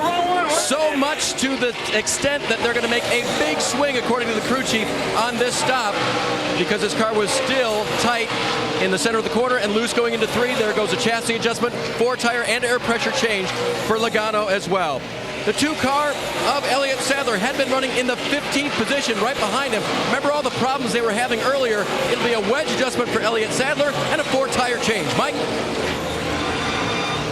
Sam Hornish now in for his stop. A 4-tire change here. Hornish has had some difficulty getting through the corner, sliding through the middle, and they're trying to correct that with some air pressure. Also a 4-tire change. He's away. Justin Allgaier on the right of the screen there is the leader, still yet to make a pit stop. Then it'll be Michael Annett, Josh Wise before things cycle back around to Matt Kenseth, who will regain the lead. Once the stops cycle around, Carl Edwards will be second. Kyle Busch will be back to third. See, Justin Allgaier still staying on the track. Last pitted on lap 83. Yeah, and the other leaders that we're talking about all pitted at 74. Yeah, well, so that's why he's able to run just a little bit longer. So we'll see how far he can go. Part of the education in the world of NASCAR. Raikkonen getting a pass-through penalty. I think he might have been speeding getting onto pit road. Like he came in pretty hot, smoking the tires on that first time. And Sam Hornish Jr. is serving a penalty.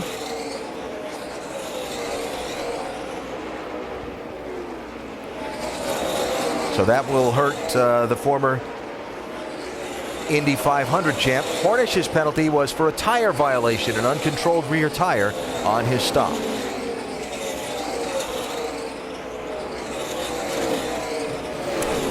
And the Raikkonen penalty was too fast exiting pit road.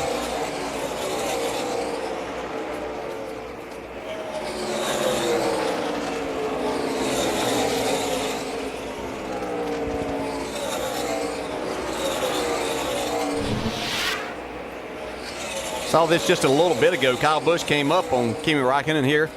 Look how close this was. Hello. Yo.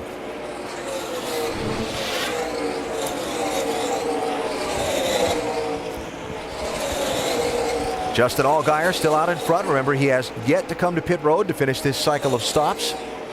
And then it'll be Michael Annett and Matt Kenseth. Saw Brad Keselowski getting back on the lead lap by getting by Allgaier. Looks like Allgaier now making his pit stop.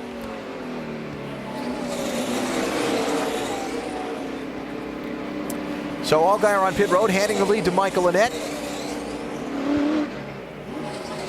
And to Mike Massaro. And Justin Allgaier finally making his stop. He's saying he's just a little bit tight center. They'll make an air pressure adjustment there as well. Getting a full load of Sunoco race fuel in that car. 4-tire stop for the 31. Brand new car for Justin Allgaier. He has high hopes coming into this race. They finally drop him off the jack. He's away. Feels like he's got a pretty good race car. They're just fine-tuning on it now. Raikkonen back on pit road. Dave? Kimi's coming back down pit road. He feels like he ran over something that's stuck underneath the car. Not only that, they're going to hand him the right water bottle this time. They handed him the empty one he tried to hand out. He's got a piece of somebody else's splitter coming off this race car. Yeah, he did run over something. Wow. 62 of Annett is in as well, Ellen, on this particular stop. No adjustments for him. They did a shock adjustment the last time he was on pit road, Ellen, and it really, really helped a lot. All right, Dave, so right side of the screen hands the lead back to Matt Kenseth, who is out in front of Carl Edwards by a second and a half. With 54 laps to go, it will be Kyle Busch third, Kevin Harvick fourth, Casey Kane in fifth, as we are about 3/4 of the way through today's Top Gear 300 at Charlotte Motor Speedway.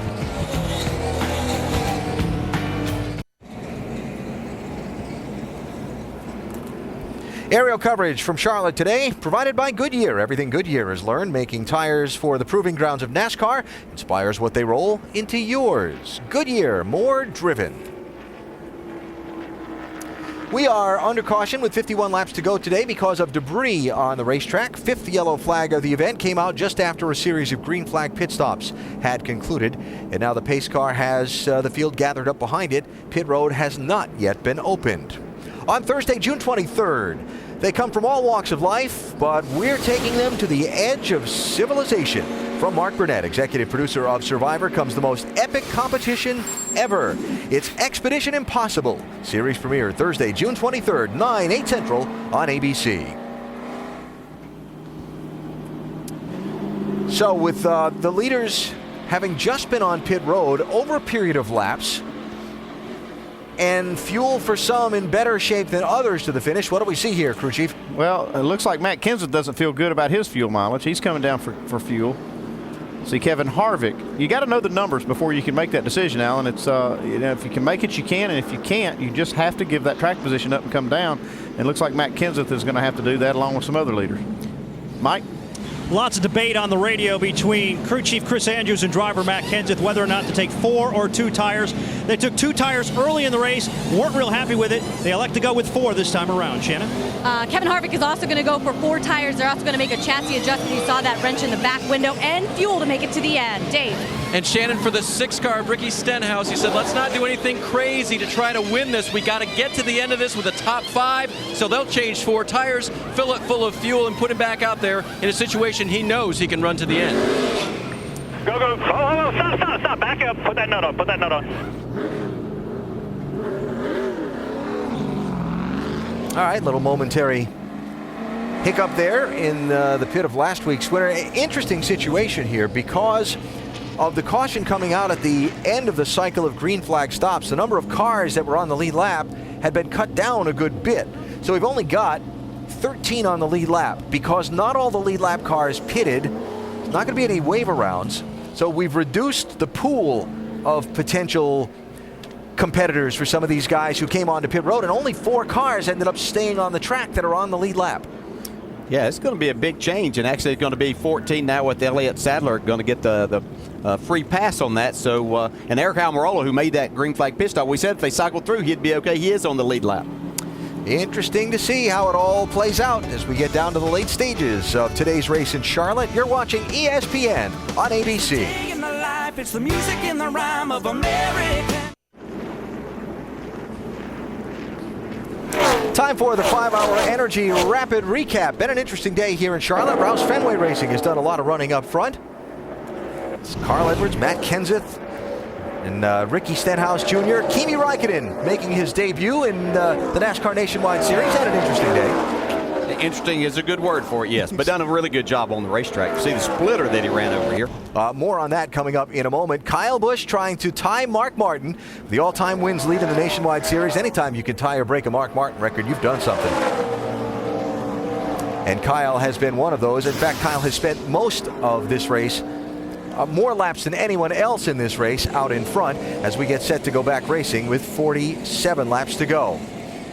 Now, Dave reported on Kimi Raikkonen having someone's splitter stuck in the front of his 87 car. Now we know where it came from. Yeah, this is Jeremy Clement's car, and they're trying to repair where that splitter came loose. I have to think that part of that splitter was in Raikkonen's front end. The other part could have been on the track, which brought out the caution.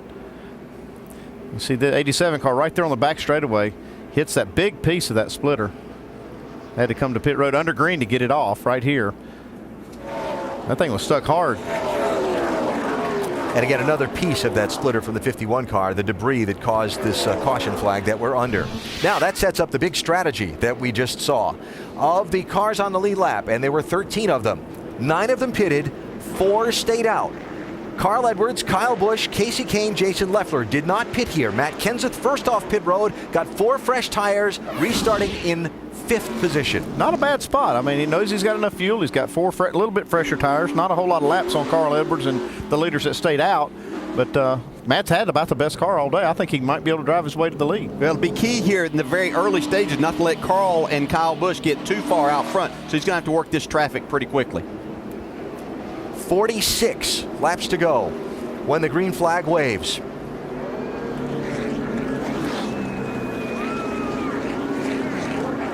I think this is where the twist of plot is about to unfold.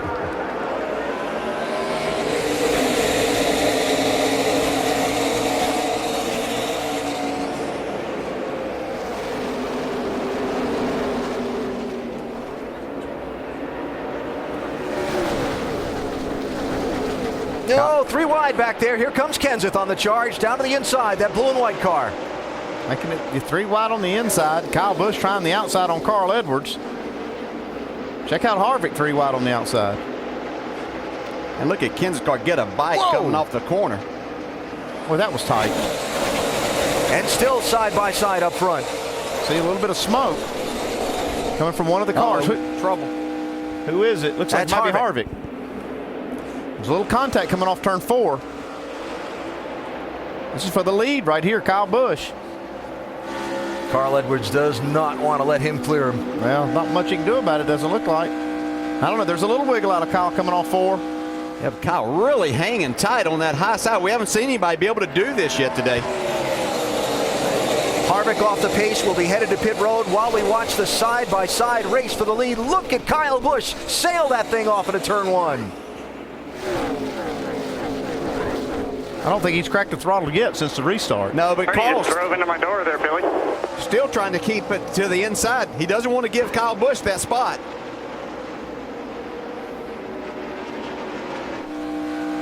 He doesn't want to give Kyle Busch that clean air, so he's going to do everything he can to get by. Edwards at the line. Matt Kenseth. Oh, contact.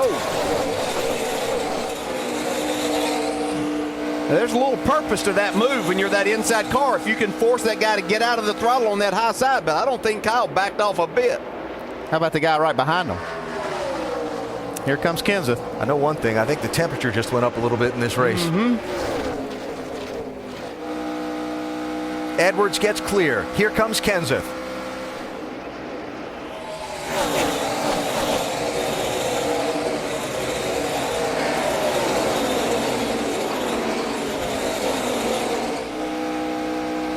And he is going to squeeze up in front of that 18 car. Crossover for Kyle. Wow. That was close.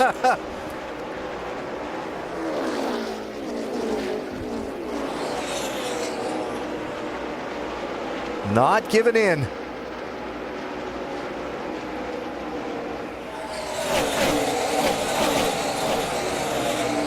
And Carl's liking this. He said, you guys keep doing that. Let's see if I can ease away.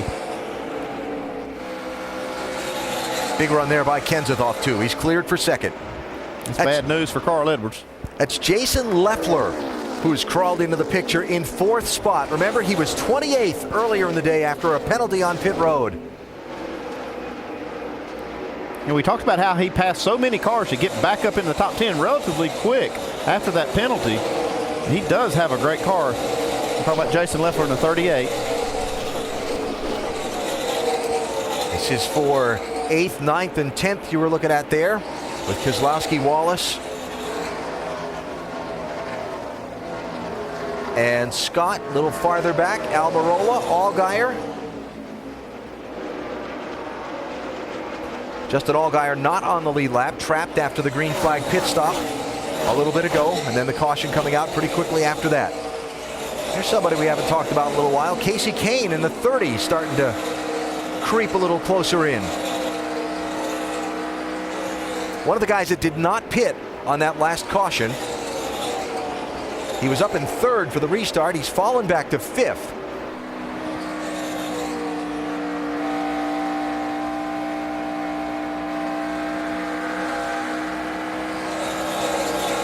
Well, Dale, you just talked about Kenseth on this restart.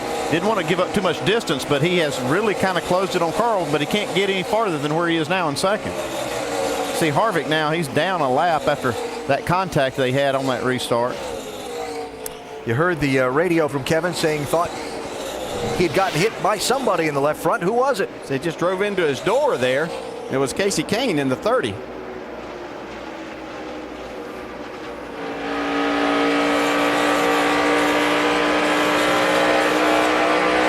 That's kind of that spot where Rusty Wallace talked about earlier in the day where the track really flattens out a lot. You can see exactly what happened there to Kevin Harvick. So again, Harvick a lap down in 22nd place. 3-6. He's the 9th car a lap down. That's a long way to go to try and get a free pass, Shannon. And it was just some hard racing for the 33 car. Of course, they came down. They made left side tire change only. Kevin Harvick right now out back on the track. Track position is going to kill him, you guys. He's never won here at Charlotte, and right now it doesn't look like it's going to happen again today. That's tough for Kevin. His attempt to get that elusive Nationwide Series win here at Charlotte looks like it's not going to happen again today. 36 laps to go. Probably haven't seen the last of the caution flags. Haven't seen the last of the changes for the lead. It's Edwards leading Kenseth by half a second.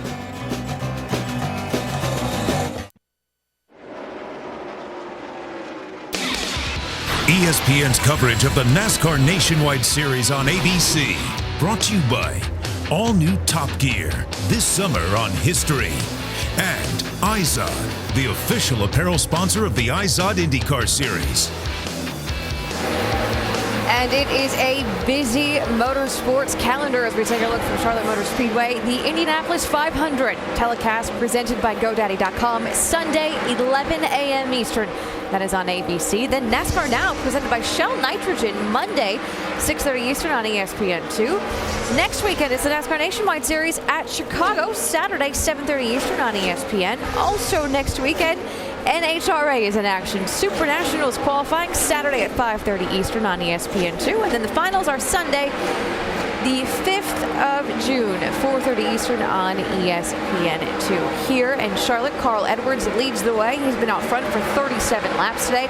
The highest ranking nationwide eligible championship driver is Jason Leffler. And the one thing, guys, that's been interesting is this new sense of urgency in the garage. Since last week, the championship eligible driver, Ricky Stenhouse Jr., got the win. Yeah, when Stenhouse got the win, it made a lot of the young drivers go, man, I want it so bad. When can I be the next guy to get it? I mean, you can look down the line, and there's many youngsters that want it really bad. I mean, we're on the airplane last week, Nicole coming home, and Steven comes up and I said, what's wrong, man? He goes, I can't believe you won. I just want it so bad. When's it going to be my turn, you know? And a lot of young drivers are wanting to be like Stenhouse is right now, getting there first. And it's also encouraging, Rusty and Nicole, for the younger drivers and all of the nationwide regulars to see one of their own beat two Cup regulars, Carl Edwards and Brad Keselowski. Two guys that are capitalizing today are Jason Leffler and Reed Sorensen. Now, the risk is if you don't match Ricky Stenhouse, then you run the risk of him separating himself from you and the rest of the field. Ricky Stenhouse is backing it up today with another strong run. Right now, he's in 6th. Alan? Nicole, Ricky, Rusty, thanks. 27 laps to go. And the gap between the top two is tight. Yeah, and they're running almost identical lap times. And Matt's got just a little bit fresher tires. Carl's got the clean air. Who's it going to be? I've been watching Matt Kenseth. He's about a lane higher than what he's been running a lot of the day, and I think a lot of that has to do with Carl being right on the bottom, and Matt's just trying to get more air to the front end. You can see him go to the bottom in 3 and 4 there, but in 1 and 2 he's been up about a groove. And I think a lot of that has to do with momentum and seeing if that's an area that he may be able to utilize when he does get to Carl's bumper. Now, if you look at the speeds right there, the two leaders almost identical. Casey Kane actually had the fastest lap that time by. 2/100ths of a mile an hour between the top two. They are going at it. Those are two cars out of the same shop, and boy, you can tell it by the speeds. Where they catch some lap traffic could turn out to be a difference in some of this. It could be, and you know that late race caution that seems like we always have. That could play a big role here to get one of those. Casey Kane running in 4th, one of the guys that did not pit under that last caution, Dave. And the reason, if you were listening to their radio, Stuart Cooper told him we're probably going to have to pit again anyway for tires, and we're real close on fuel. Now, since then, he's bumped into Kevin Harvick. The car has gotten extremely loose. He's lost 3 positions. He's regained 2 of them back, and now he can make it on fuel. So you got all that? Very fast race car. They can make it, and they may not have to pit. And as we saw a couple minutes ago in the speeds at the line, he had the fastest lap a couple of these laps gone by, faster than the leaders. Yeah, and I've always heard that a looser race car gets better fuel mileage. I didn't realize it worked quite that quickly, though. But now, all that said, the numbers say we're going to have a caution between now and the end of the race. The green flag stretch at the end of this race averages 12 laps in 13 of the last 14 races. Not a guarantee. There's that one exception in there, but the numbers say we're probably going to get another yellow. Right now, it looks like Matt Kenseth might need that yellow. He's losing some ground now to Carl Edwards. It really kind of happened in 1 or 2 laps. There's one lap that Matt lost about 3/10 to Carl, and now they're running almost identical laps again, but he did lose that little distance. What are they saying in the 60 pit, Shannon? Well, the calculators are very busy on top of that 60 pit box. I told you guys back on lap 137 that Carl Edwards could make it to the end. Well, they they recalculated. They were 3 laps short. When that caution came out on 150, there was a lot of talk about whether or not they should come down. Mike Beam told his driver, we cannot make it if there's a green-white checker. Carl said, I've saved you some fuel. Obviously, Carl won. They stayed out. Right now, he's being told he is a half lap short to make it to the end. And guys, he is well aware that that 16 behind him can make it. And that's the key right there. He can save fuel. Carl Edwards, one of the best at saving fuel. But, you know, when he has to hold off somebody like Matt Kenseth and run the lap times he's running, how much can you save? Yeah, you can't be saving much right now when you've got Matt Kenseth right there within striking distance. So not like you. There's some things that you can do. Obviously, staying off the brake pedal is the best thing that Carl Edwards can do. That won't slow his speed down that much. Plus, it could save him a little bit of fuel. Maybe just enough to get him to the checkered flag. Leaders put a lap on Kimi Raikkonen. Last lap, Matt Kenseth beat Carl Edwards a couple of tenths. See what happens on this lap. Looks like he's just a little bit closer. Well, looks like Carl beat him just a little bit. A lot of it has to do with what you were talking about with the lap traffic, where Carl is catching that. If he has no problem utilizing that bottom groove, then Matt doesn't seem to be able to have anything for him right now.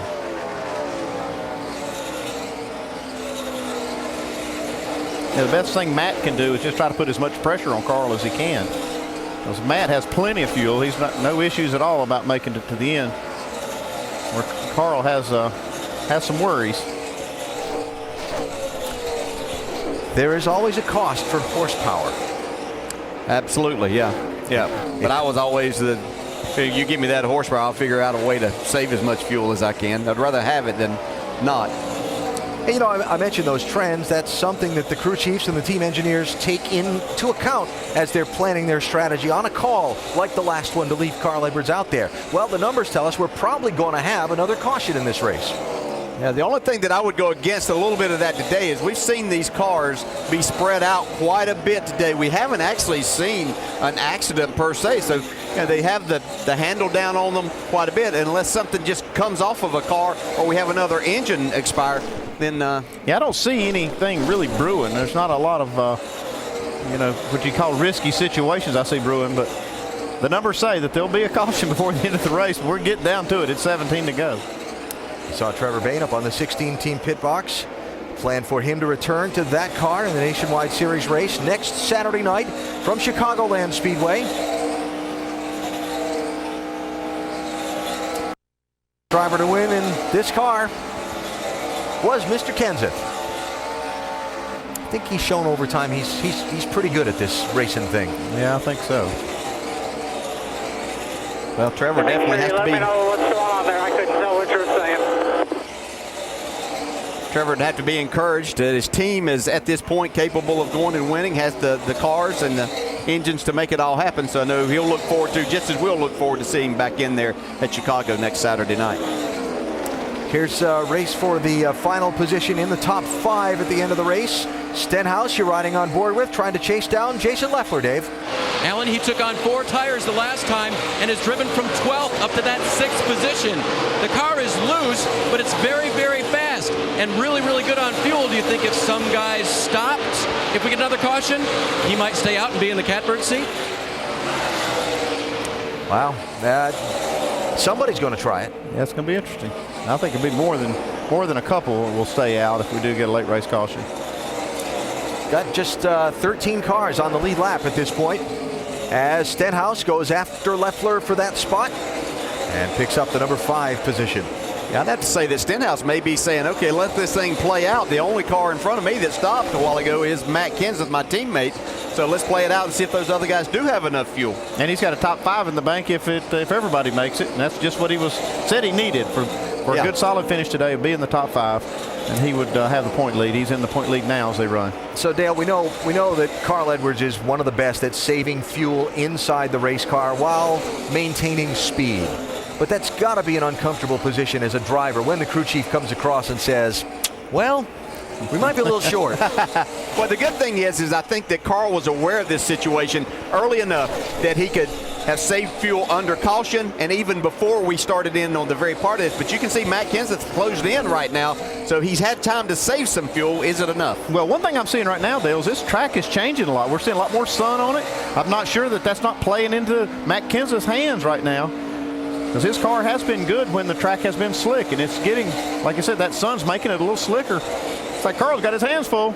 Yeah, and you got the modern-day David Pearson right there with Matt Kenseth, never showing you exactly what he's got until it's time to go win the race. They'll be coming to 10 laps to go when they get back to the start-finish line. Will we see the late caution flag? Will the fuel hold up? Will Matt Kenseth just power around anyway and take home the trophy in the checkered flag? Mike? Alan, this reminds me of a conversation I had with Chris Andrews before the race regarding Matt Kenseth being behind the wheel instead of Trevor Bayne. I asked him what the effect has been on this race team not having Trevor around. He said, our mentality has changed. We've gone from running for a championship to just going for race wins. But he told me that gives us some freedom. We can take some risks. One of them was on the last pit stop. Instead of going for track position and taking just 2 tires, they went for 4. We heard the radio between Kenseth and Andrews during that period of time where he said, hey, look, on a slick racetrack like this in Charlotte, I'll take Matt Kenseth with 4 fresh tires any day. He's closing the gap, only about 2 car lengths separating the leaders now. 9 laps to go. That Carl's got some serious traffic here. Under Jeremy Clements to the outside of Jennifer Jo Cobb. Casey Kane on the pit lane. Dave? Well, Alan, everything we talked about has gone out the window because they're making a lot of horsepower there and apparently using more fuel than what they calculated Kane to be able to go with.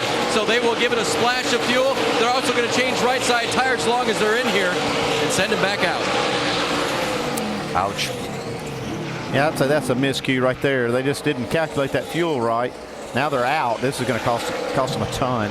Trying to get this thing started is almost impossible when they're hot and out of fuel. So Kane's good finish goes out the window in the final laps.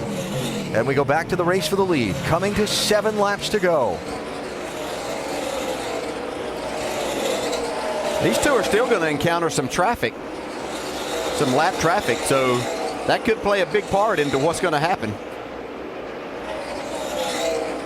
You're sitting there running second, Dale. You look ahead and see what's coming up and try to plan for where you're going to place yourself to try to maybe get an advantage? I think more now you're just running as hard as you can, and if that happens to open up a situation for you, but now you just really want to try to get to that car's bumper to where you could make the difference yourself by loosening, in this case, if Matt could get to Carl's bumper, he could loosen him up some and then make the pass that way instead of having to rely on someone else. Like this? Wow. Inside. Whoa. For the race lead, and he made it look easy. Edwards with the crossover. Just think how he set him up there, though. He had been running that high groove, and I think Carl moved up there to try to take some of the air off of Matt's car. Well, look at him. Carl gets it back. Well, Carl just wanted to have some fun.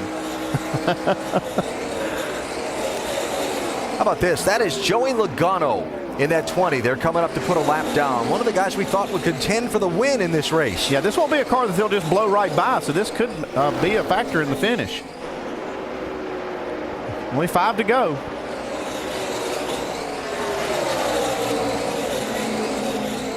You see, Logano does give Carl Edwards, Matt Kenseth, a lot of room here to race. I mean, Matt Kenseth just blew right by Carl Edwards. It almost makes you wonder if Carl was backing off to save fuel. Could be, and it said he moved up the racetrack those times where he has been right on the bottom. And I think that maybe just right there he wasn't paying attention and Matt saw his opening. Big run there for Matt off 2. Closing right in down the backstretch.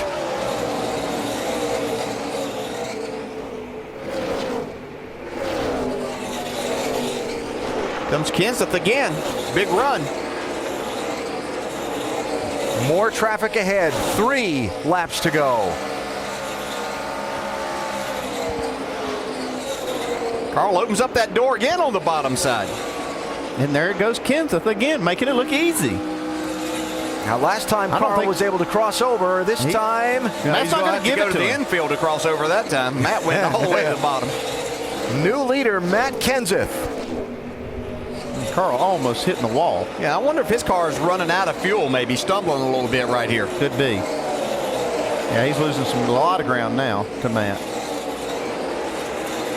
He'll be coming back around to the white flag.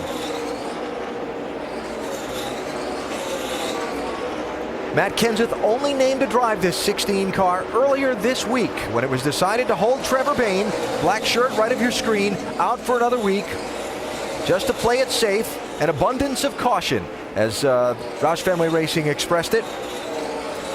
Kenseth, one of the best there is. Two-time winner in the Sprint Cup Series already this year. Two-time nationwide winner at Charlotte. He's taken the white flag. He's on his last lap. Pretty good relief driver to be able to throw in when you need one, huh? Think so. Jason Leffler, unscheduled stop for fuel. Last lap, must have run the tank dry.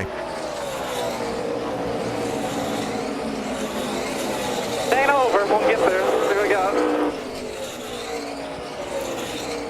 Well, the strategy's going to pay off. One try, one trophy this year for Matt Kenseth.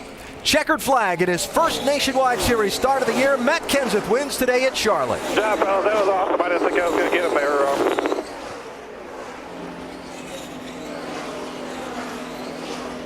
It'll be Carl Edwards finishing 7/10 of a second behind in second. Kyle Busch will be 4 seconds off the pace in third. Ricky Stenhouse Jr. in fourth makes it 3 Roush Fenway Fords in the top 4 finishing positions today. And for the first time ever in back-to-back races, Roush Fenway Racing has put together a 1-2 finish. That was a good one. Matt Kenseth is so solid. And to put him in that car and get a win like that, 1 start, 1 win. Jack Roush in the middle of the celebration down there, shaking hands with members of his team.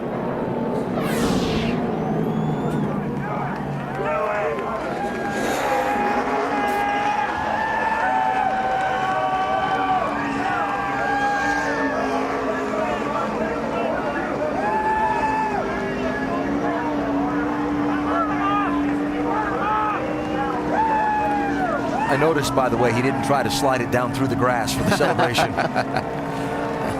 Just saying. Company memo. Shannon? Of course, I told you at the start of the race, Trevor Bayne down here in the 16 pit all race long.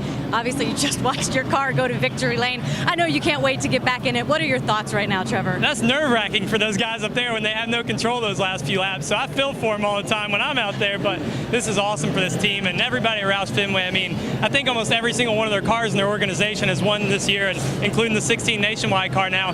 Can't wait to get back in it next week, but really proud for Matt and everybody on this team. You know, Chris has done a great job all year long and everybody here. So wish I could have been there as part of it, but at least I got to be here to watch it this weekend, and I'm really pumped for these guys and can't wait to be back with them. Trevor Bayne, the good luck charm for the 16 team as he makes his way to victory lane to celebrate with his team. Guys?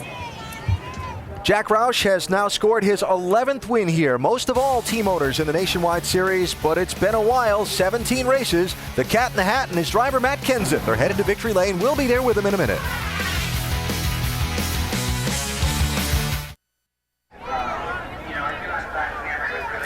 The big crowd that watched today's NASCAR Nationwide Series, Top Gear 300, beginning to file out of the Charlotte Motor Speedway, while the members of the Roush Fenway Racing Team have filed into victory lane. Matt Kenseth, the winner, Mike. And Matt Kenseth taking a big gulp of Gatorade. It was a hot one today. He deserves it. Climbing out of the window of the 16 car, notching his 26th career Nationwide Series win. And it was quite a battle with your teammate Carl Edwards there in the closing laps. How would you describe what went on there in the last 6 or 7 laps or so? Well, it was intense. Once I cleared Carl there, I waved to him like, okay, we got him. And then he passed me back, and I felt pretty stupid. So I'm like, if I don't pass him back here, I'm going to feel real dumb. So, you know, we had new tires, and I could see him fading a little bit at the end of the run. We were able to take advantage of that. But what a great day for Fastenal and the Ford Mustangs, and I thank my Sunday sponsors, Crown Royal, as well. It's the first time I drove one of these things. You know, just filling in for Trevor. So glad Trevor's feeling better. We'll be back next week. But I had a blast today. Yeah, the first time driving the new generation Nationwide car, you made it look easy. What was the adjustment like for you?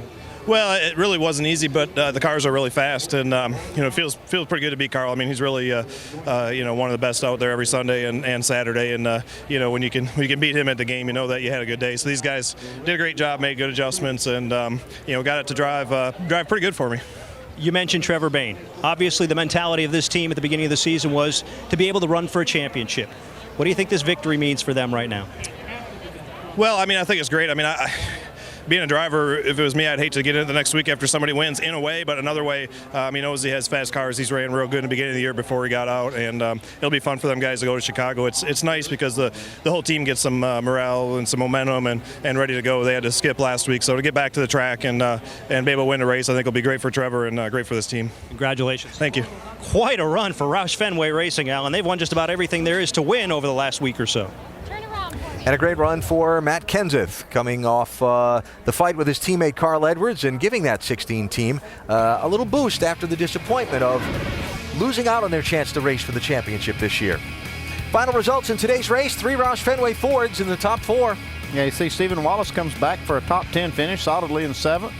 Ryan Scott, one of his better runs and finishes of the season there in 8th. Eric Almirola coming back from an unscheduled pit stop early in the race, and Elliott Sadler got the free pass on the last caution, made good use of it, got a top 10 finish. Let's go back downstairs. Well, a strong run for Kyle Busch here today. It is his 5th straight top 3 finish. I know we talk a lot about how sensitive this racetrack is to temperature. It is really hot out here right now. How was your race today? Race was good. You know, we had a really good car there in the beginning and through the middle stages of the race, and unfortunately we just weren't fast enough there at the end. The car didn't really change much. We actually got the balance better, but we just didn't have the speed to carry up with those Roush cars today. So, you know, our Z-Line Designs Camry was decent. I appreciate the guys and everybody at Joe Gibbs Racing for doing a great job. And Interstate Batteries and Off Energy Drink. And, you know, it's it's funny. Matt comes and runs a one-off and beats us both, you know, so I feel kind of bad, but it's a little reminiscent almost of 2003 as well, too, when he beat me. But we had a good day today. You know, we come home 3rd and get ourselves a little bit better in the owner's standings. And, of course, I won't be in it next week, but, you know, next race we get to, we'll be ready. And next up for Kyle Busch is 600 miles on Sunday. Dave? Well, Shannon, as Elliott Sadler breaks things down with crew chief Ernie Cope, on the bright side, Ernie's trying to keep a smile about things here, but this was a tough day. You finished 10th, you retained the points lead by 1 point, but I know it was a struggle out there. Yeah, we just we did struggle a little bit today, just a little bit too free on exit for me, and we kept fighting, and the guys made some good adjustments there at the end, and this is what we got to do. When the days when things don't go the best as they should, you just got to fight and get the best finish you can, and we did that today. A top 10 for us today is a great, great finish. Again, we had good pit stops. Glad to have One Main Financial in the car with us, and we'll just learn from today and then go to Chicago and do it all over again. There were moments today when Elliott said on the radio, "I'm about to wreck this thing." He didn't, Alan. He did finish. And again, put that free pass to use on the last caution and came back for a top 10. Elliott Sadler, the Nationwide Series championship leader, as mentioned, by a single point over Ricky Stenhouse Jr. as the series heads off to Chicagoland Speedway next Saturday night for a race on that very quick 1.5-mile track. Matt Kenseth celebrating with the family. How cool is that? So cute. More post-race coverage from Charlotte in just a minute. We'll talk with more of the top finishers when we come back. Just call him Super Sub. Matt Kenseth hops in the car for Trevor Bayne, who will return next weekend, and he gets his first win of this Nationwide Series season. But I'll tell you what, Ricky, what we learned today, the importance of driving what you have. Yes, you're exactly right. You know, in the end, the Sprint Cup Series drivers, 3 of them, use their experience to manage a very difficult racetrack. But the nationwide regulars took care of business, several of them. Ricky Stenhouse Jr. backed up a win with a top 5 finish. Reed Sorensen had a frustrating finish last week. Thought he should have won. He finished 5th. And then Stephen Wallace bounced off the wall, bent the spoiler back, and rallied back for a 7th place finish. They did what they needed to do. And it's led to a very, very tight points battle. Oh, very, very tight points battle up in the top. You know, I mean, these guys are all within 2 or 3 points each other. Nicole, very, very tight. You know, but more what Ricky said. I was really impressed with the nationwide regulars today. Brian Scott, 8th. Eric Almirola, 9th. And you see Elliott Sadler in 10th position. These guys were all 7th, 8th, 9th, and 10th. And they worked really hard, kept themselves in the lead lap. And this was a really tough race today. It was important to do what you could do. Let's go down and actually take a look at the standings right now. As we said, it's very, very tight. Elliott Sadler was able to maintain the points lead. He's got a 1-point advantage over Ricky Stenhouse. Reed Sorensen is just 2 back from Sadler. But let's go back to Ricky Stenhouse because he is standing by with Carl Edwards and our Shannon Spake. We're going to talk to Carl Edwards first, Nicole, because he was that close to getting that win, making it a sweep for Charlotte, of course, winning the All-Star race. So I know you were short on fuel, but what happened to that car in the closing laps? I got a little bit tight, but Matt raced me really clean. You know, he was kind of messing with me there a little bit. I could tell, and when he needed to go, he took off. So congrats to Matt. It's a big deal for him, and to be filling in for Trevor and to get a win, that was huge. And Fastenal, man. Will Overton was here, the CEO, and they got a supply vending machine that's unreal. It can cut business costs a ton if you're manufacturing and things like that. So it's a big weekend for us. Got first, second, and fourth, and my man Ricky here is gonna wrap this interview up for you guys. I'm out of here. We should, Carl Edwards doing my job for me. Right now, I mean, this has been such a week for you, and of course you come away with a top 5 finish after starting on the pole. How was your day today? It wasn't as good as we wanted, obviously, but congratulations to Matt and Fastenal, man. We finished 1, 2, 4. We were planning on the 1, 2, 3, and I kind of missed that. We just got really tight there at the beginning, lost rear grip at the end, and just couldn't quite get that last spot for us to get that 1, 2, 3 finish. But man, it was a lot of fun. And of course, you got to go get ready because Ricky Stenhouse making his Cup debut tomorrow. 600 miles on Sunday. Nicole? Thank you, Shannon. Ricky Stenhouse Jr. has had an incredible run considering what he went through at the beginning of last season when he almost lost his job.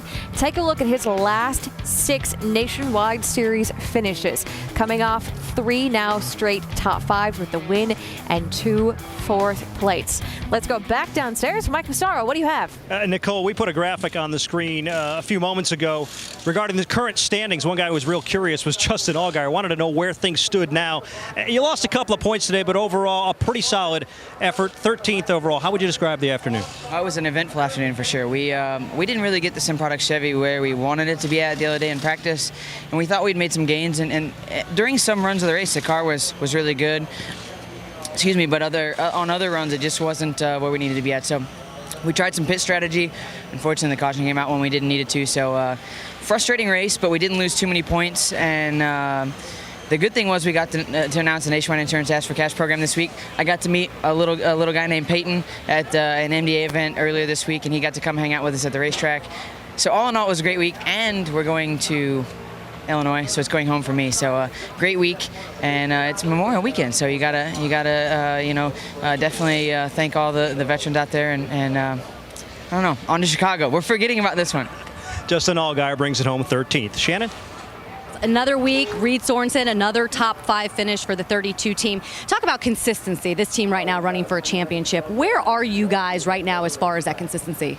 Well, the past 3 weeks have been really good, and this was probably our worst car today, and we still ended up 5th, and our cars are just getting better when we get to the track, and I think that's the main thing for us to run good each and every weekend is to be good right off the trailer. So everybody on the DG team did great today. I'm glad we came back in and got fuel there, and we didn't run out, so that was good.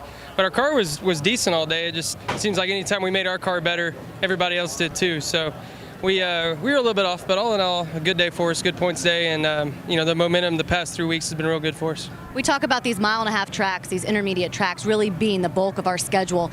What did you guys learn here this weekend that you could use the rest of the season with this Nationwide car? Well, this track is a little bit different than a lot we go to, but we can definitely learn a little bit about how the car was reacting to stuff in practice for next weekend in Chicago, and we learn something each and every time we go out. And this is the car we had at Texas. It finished 7th. Kind of had the same car today, but we made it a little bit better throughout the weekend. So just try to learn a little bit and keep our momentum going. It's all about learning for this 32 team. Nicole? Thank you, Shannon. We head next weekend to Chicagoland Speedway. Plenty of tickets remain for that one. After Chicagoland, it is Michigan and then Road America. Go to NASCAR.com/tickets or 1-866-GO NASCAR. That is your ticket to the race. This weekend, though, just the beginning of a lot of racing action. We are in Charlotte right now. Tomorrow celebrates the 100th anniversary of the Indianapolis 500. A lot has happened over the past 100 years, not just in Indianapolis either.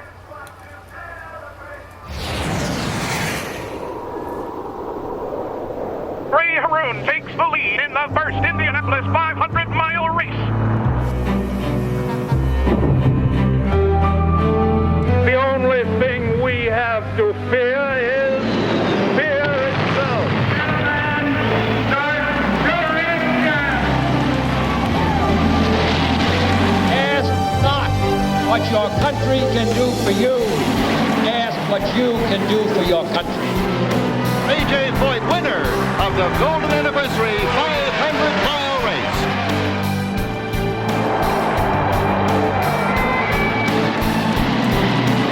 Peace is a journey of 1,000 miles.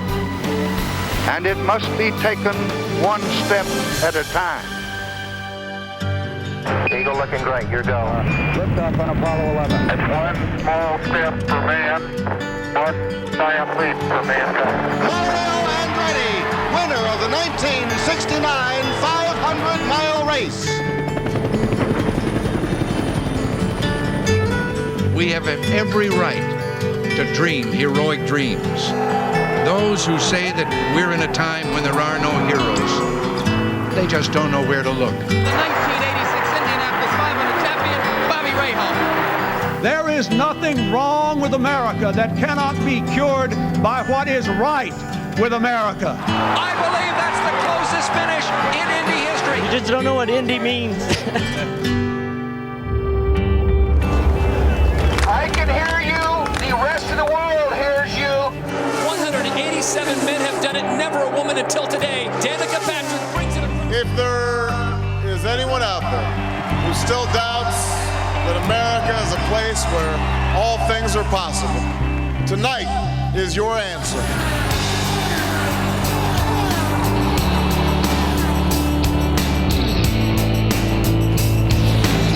Gives me chills just watching that. Tomorrow, the 100th anniversary of the Indianapolis 500 telecast presented by GoDaddy.com, and the storylines are aplenty. 5 of the last 6 winners of the Indy 500 have gone on to win the IZOD IndyCar Series Championship. It's a trend that was started by Dan Weldon back in 2005. 11 a.m., you can see the coverage begin from Indy. 4 women in this year's the second consecutive year. And I know, Rusty, you were there calling the race back in 2006 and 2007. And as someone who has been there before many times, there is nothing when you walk out there on the grid on race morning and you take it all in. It gives you chills. It does. I'm getting emotional thinking about it, to tell you the truth, because I had the incredible opportunity to call that race with Marty Reed and Scott Goodyear in 06 and 07. And Nicole and Ricky, I never will ever forget the emotion that went through me on the pre-race show. Yep. I mean, gosh, the airplanes flying over and Jim Neighbors singing, and it was incredible. I told some of the guys that this is the most moving thing I've ever seen. And Jeff Gordon came up to me and said, "Were you lying? Were you really moved by the start of the Indy 500 that much?" I said, "Yeah, it was incredible, man. I've never experienced it. The Daytona 500 was big. This was equally as big." You know, it's always been my favorite weekend. Best weekend of racing, the Coca-Cola 600. And before, you get to watch and relax and witness the Indianapolis 500. It's about the drivers, of course, the personalities. It's about the event. I think as much as anything, it's about the Brickyard. It's about the racetrack and how special it is. And as you mentioned, Rusty, being there, watching it from afar, my favorite was Rick Mears. He won Indy 500s like we just saw Matt Kenseth win here at Charlotte. Very calculated. A guy that didn't get a lot of attention but was always there in the end. Part of that Penske dynasty, going for 16 wins. You know, another guy who has raced at Indianapolis, not on the oval, but on the road course. Shannon Spake is with Kimi Raikkonen. That's right, 27th place finish, but I know this was just an up and down day. You were running top 15 at one point during the race. How would you describe this race, Kimi? Yeah, in the beginning I thought that we had a good car, always, and I'm beginning with a good overtake and race with the cars, but then like halfway through, a little bit over the halfway, the cars started to be really tight, and just even we tried to change all the time and to improve it, it just didn't help, and it's just in the end it was just I hit the wall a few times, but I thought that even when I touched the wall a few times it kind of helped, but then it's just in the end it just didn't work at all. I mean, it was really, I just was driving around to finish the race. And of course your fans wanting to know what your future plans are here in NASCAR. Can we expect to see you back here? I don't know yet. I mean, for now I go back to Europe and do a few rallies, and then we see what happens. All right, Kimi Raikkonen, 27th place finish here at Charlotte. All the journalists jumping in, a lot of unfamiliar faces out down there because, of course, he's been a big draw. But let's go back, take a look at his day. Keep in mind, he just made his NASCAR debut a week ago here at Charlotte in the Truck Series race. He finished 15th in that, started 22nd this morning, and quickly learning some bump drafting. He learned a little bit of NASCAR driving up against the wall, scraping around. And I tell you, though, he did such a great job, in my opinion, Ricky. He ran strong. He's probably one that got the best opening runs of all the open wheel guys I've ever seen. Yeah, the only thing that got him was the penalty and for speeding on the exit of pit road, and of course somebody's splitter, Rusty, that was laying on the track. I agree with you.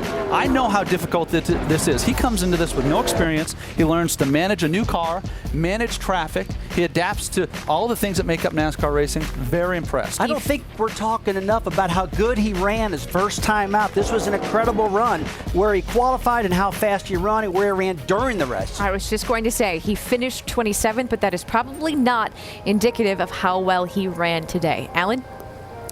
Nicole, thanks. With Dale and Andy, just a quick thought on Raikkonen, the former Formula One champ, NASCAR debut. What'd you think? Yeah, kind of echoing what Ricky and Rusty have said there. I think he did a really nice job. You know, some of the reasons that he's 4 laps down was, speeding, leaving pit road, then obviously that splitter. So a number of things that compounded his day there. But as far as on the racetrack, handling a race car, and pretty impressive. I thought so too. What I saw out of him talent-wise, I think it's really up to him. If he wants to do this, I really believe that he has what it takes to do it.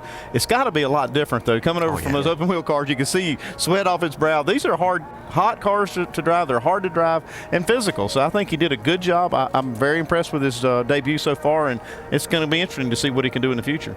Never been to the racetrack, never been to the city, probably all these things to figure out and decide if he wants to do more of it. Certainly a challenge for Raikkonen. NASCAR racing in general, we talked about Mears and the Unters and Andretti's on the Indy side. NASCAR, of course, the Pettys, the Allisons, the Jarretts. A big week this 600 week is here in Charlotte as the induction ceremony to the NASCAR Hall of Fame was held on Monday night in downtown. David Pearson, Bobby Allison, Lee Petty, Bud Moore, and Ned Jarrett enshrined as the second class of the Hall of Fame. DJ, you were part of your family that presented your dad into the Hall of Fame. What was the night like for you and your family? Just a very, very special moment. Almost hard to put into words how much it meant to our family to see our dad being honored there. And, Glenn and I get to talk a lot, but I'm going to brag on my sister. If you haven't seen it, she did a fantastic job. She kind of upstaged the boys there and just did a wonderful job, and we appreciate the opportunity of being there. But to see all the others, just such a great class of gentlemen. And when you say the class, they all have a lot of class too, but guys that really put forth the effort at a time when you weren't getting a whole lot out of the sport back in the late 50s, early 60s, but they made the most of it, and truly a great honor for all of them. To tie this all together, David Pearson enshrined into the Hall of Fame. You called Matt Kenseth, winner of today's race, the present-day David Pearson. That's pretty tall stuff. Oh yeah, that is, because David Pearson was the king here. But I'd like to also congratulate Ned on making the Hall of Fame this year. He's a big influence in my life, and I sent Dale a text. I said, you're really lucky to have a dad like that. Yeah, it was pretty special. David Pearson, one of the all-time greats in the sport, 105 wins, second all-time. Bud Moore, true American hero, and his story, of course, so poignant and so appropriate here on Memorial Day. Bud, a veteran of World War II and of the D-Day invasions, and we honor all the men and women who have served to defend our freedom and give us the right to enjoy stock car racing or IndyCar racing or whatever we'd like to do on Memorial Weekend. We certainly thank and remember you. So here at Charlotte today, Matt Kenseth hopped into a NASCAR Nationwide Series car for the first time in this season and went to victory lane after a terrific late race fight with his teammate Carl Edwards. It is Kenseth having the pictures taken with his wife Katie and his 2 young children there. NASCAR Nationwide Series at Chicago next Saturday night on ESPN. Tomorrow, of course, the Sprint Cup Series with its 600-mile race in Charlotte, wrapping up the Memorial Weekend racing action. What a day! Hot, slick, tough conditions for the drivers on the racetrack. Some drivers with more difficulty than others.